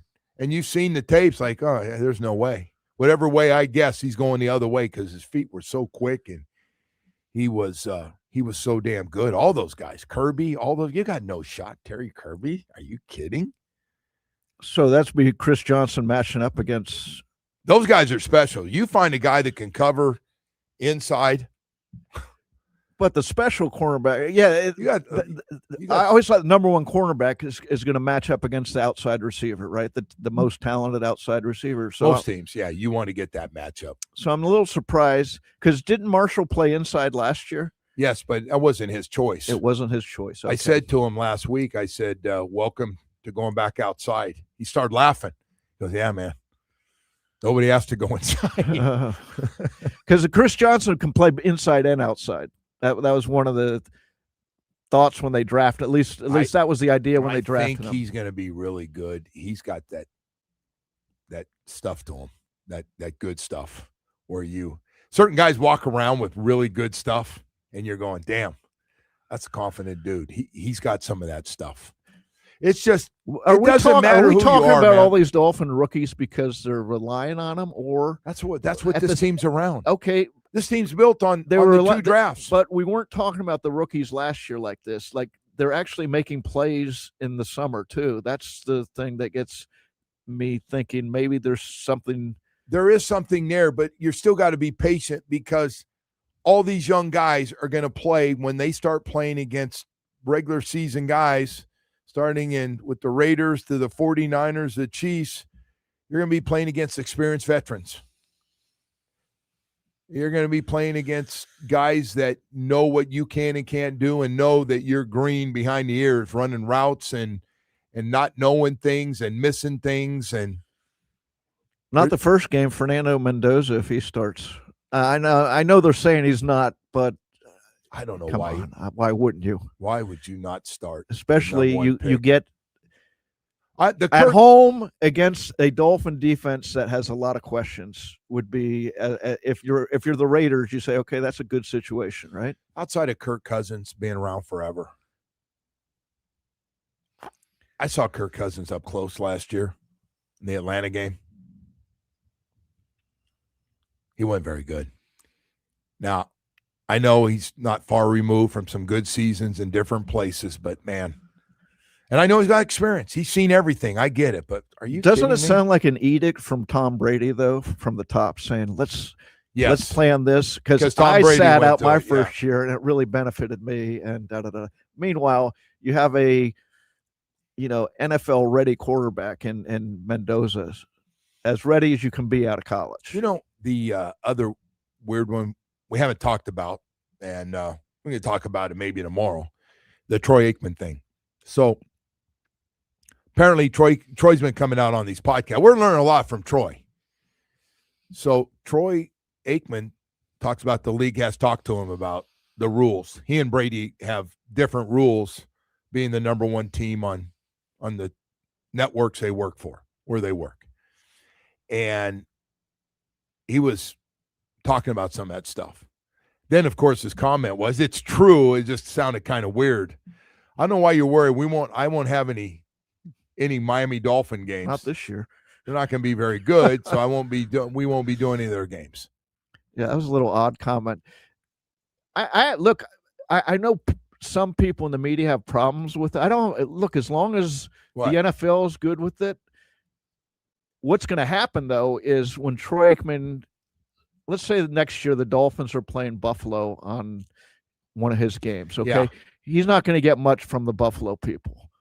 He's not going to get even this year, he's not going to, when he does one of the Dolphin opponents or AFC East teams, he's not going to get much from them. It doesn't seem like the commissioner thinks that Brady and Aikman thing's really a big deal. No, he doesn't. And it's really not. And they want Tom Brady and Troy Aikman and the Hall of Fame. They want them around the game. Don't you agree? They want those guys around the game. They think Tom Brady is good for business, having him around. Maybe the greatest quarterback of all time with his numbers and his rings and doing the games for you. That can't hurt business. I'm sure the NFL is also hearing from the networks who are saying, wait a second, we're paying Tom Brady $37 million a year. I don't want it. We don't want you saying he can't work for us. True. Good point. We're going to be paying them 37 whether he works or doesn't. I agree. But I do think the issue is all these guys go behind the curtain of teams. They talk to the GM, they talk to assistants, they go to practices. Want to be around them. I think some cases those GMs like to know, hey, what'd you think when you watch tape during the week? What'd you think of our guy? Sure, and they like to hear what's going on around the league. I mean, this is a conduit. They're bringing information. Hey, when you talk to, and so you have to be a little selective of the broadcaster do what they're sharing. But the other point is, Troy Aikman's not going to be invited behind a lot of these curtains anymore because they know that he's helping the Dolphins. Would you invite a Dolphin executive behind the curtain to look at your practice? So I think they will because they're going to look bad. You just got to be careful what you tell them. I agree. You're not going to tell them everything. You're not going to bring them into practices. No, you're right. You're not going to let them watch practice. I agree because you're going to be showing your game plan when you're having your last practice. You're going through key plays you want to run so everybody's on the same page. And you don't want like Tom and Troy, not that they would watching practice and going, hey, this is what you're in for tomorrow. Here's their favorite plays. Yeah.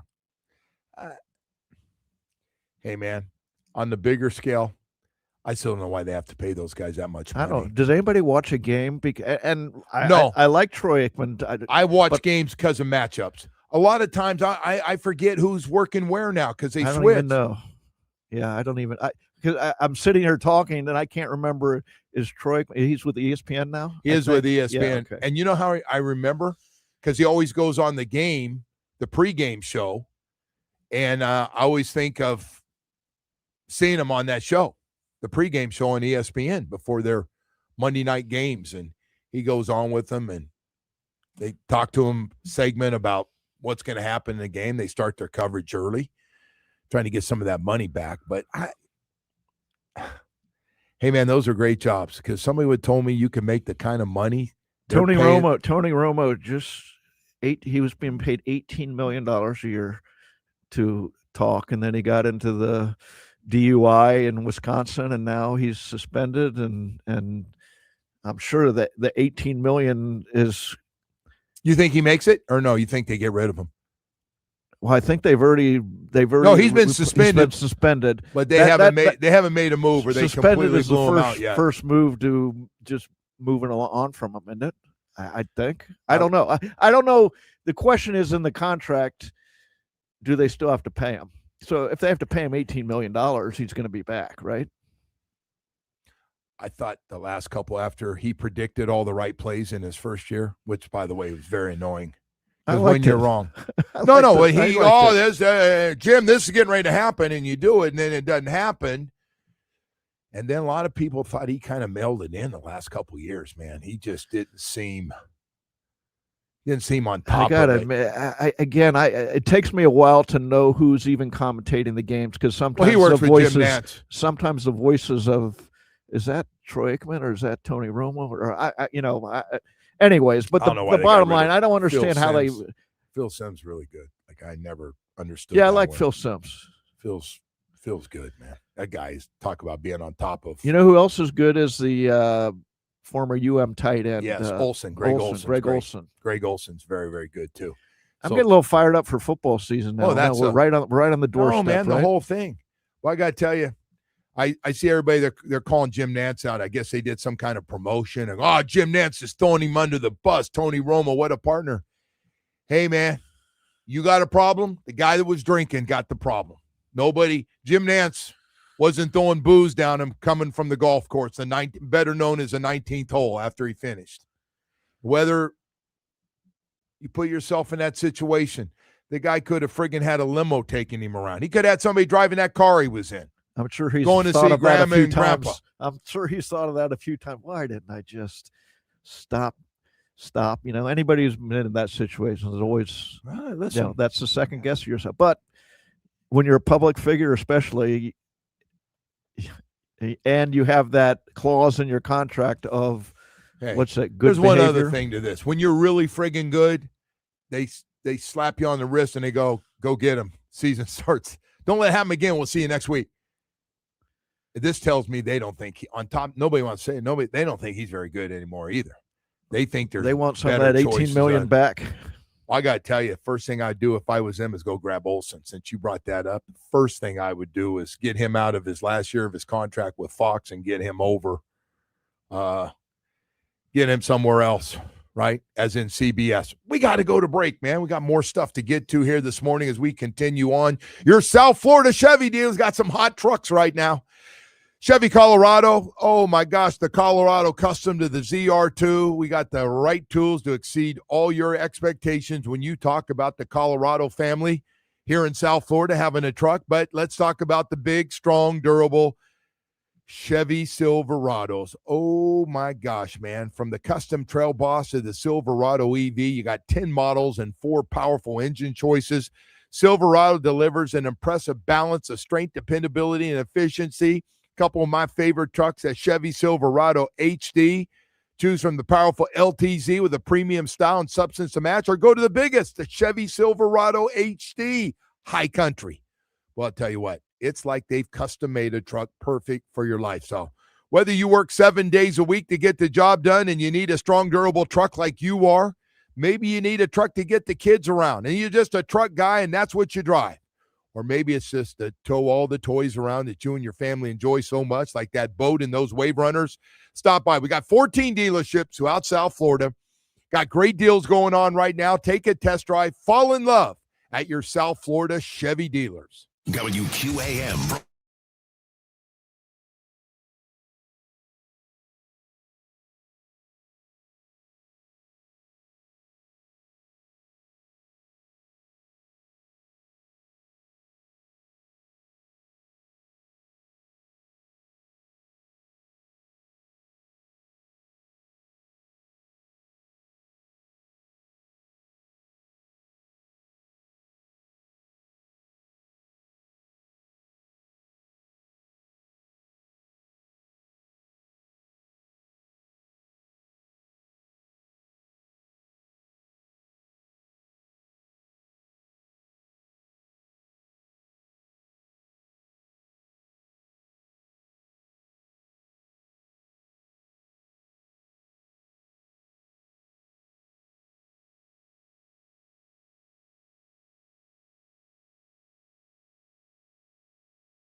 All right. One more segment here, Dave, before we hit the road, as the Giants and Dolphins have already started their practice together here. We're still here in the studio. I'll be heading out there. We got- I'll bring you a little eyewitness account. Usually you're the one, you've been all over training camp and preseason. Well, I got to tell you, the 4 days I spent in Washington were well worth it. With the time I got to spend with quarterback and everybody else, I thought was great, because you want to go where you know people, and sometimes when you're in a hotel and nobody else is in there, you get a chance to see people and talk and introduce yourself and meet new coaches and spend time with the GM. And by the way, I spent some time with Danny Silman too. It was good. It was really cool to talk to him. I haven't said it the first time I've said anything, but we talked for a while about everything with the Dolphins. It was good. It was good. I think he's been a breath of fresh air into the organization from Yes. the whole offseason. And if you were on board with what they did, and I was, from bringing in Aikman again as a consultant to get new and up-to-date information on everything, and then how they went about the hires, bringing in the personnel guy first and the GM, and then letting him set up his organization. And we had a bad habit around here of never clean sweep.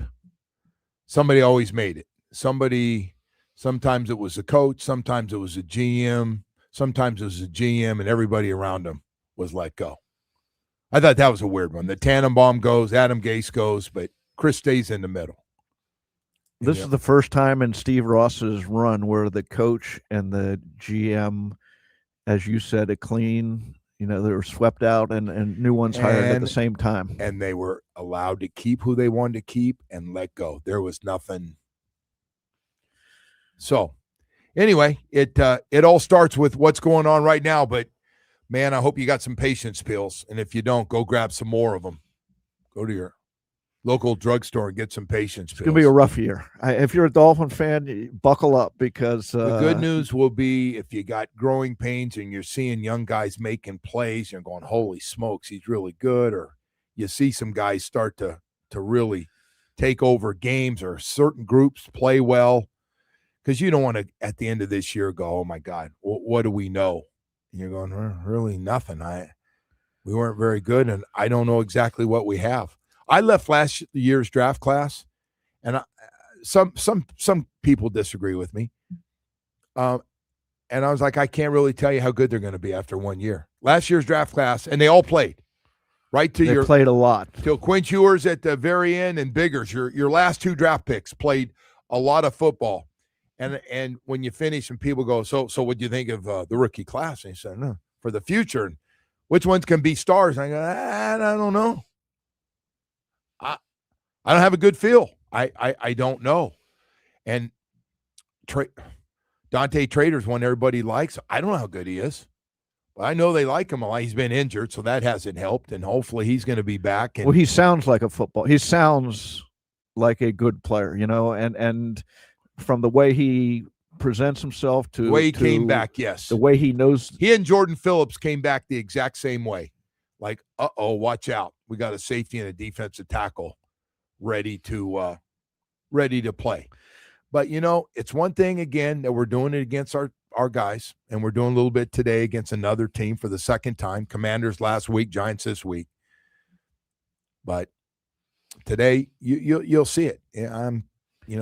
But how many rookies have they had in the past 30 years that from day one come out and look really good? And the only ones that I can think of are Zach and Jason Taylor, and those are Hall of Famers.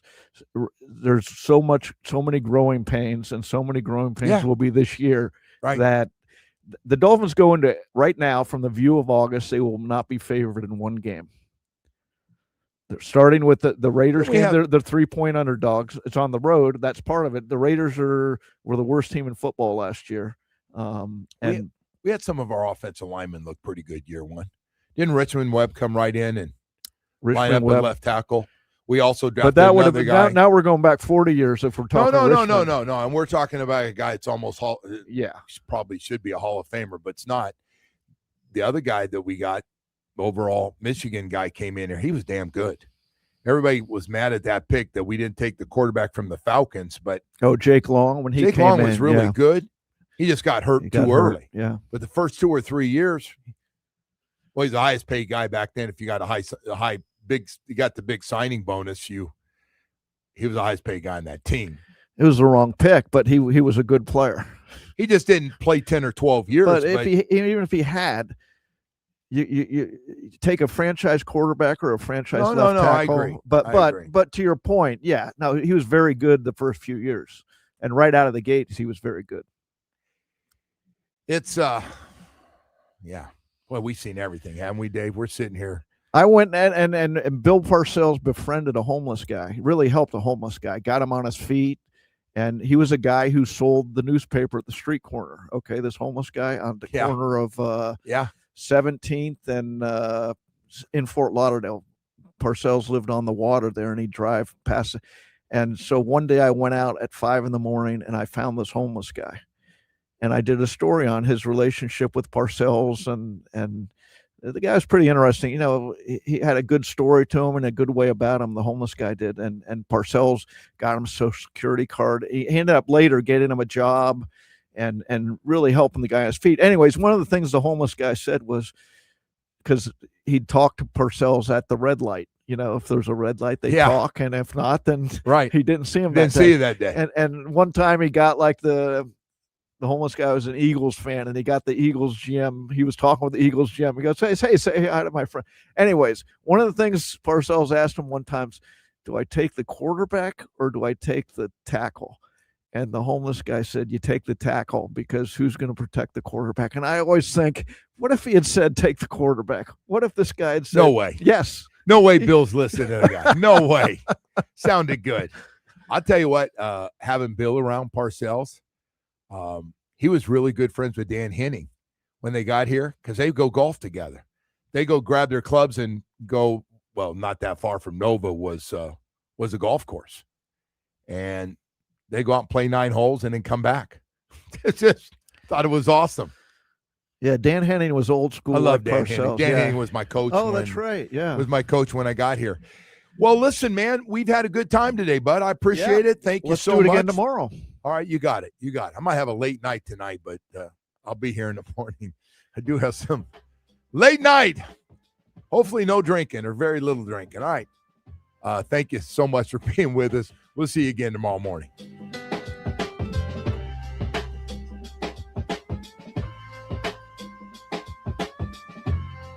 There's enough needless nonsense in the world already. Your phone plan shouldn't add to it. Verizon's new Simplicity plan cuts down on the nonsense in your life. Now there's just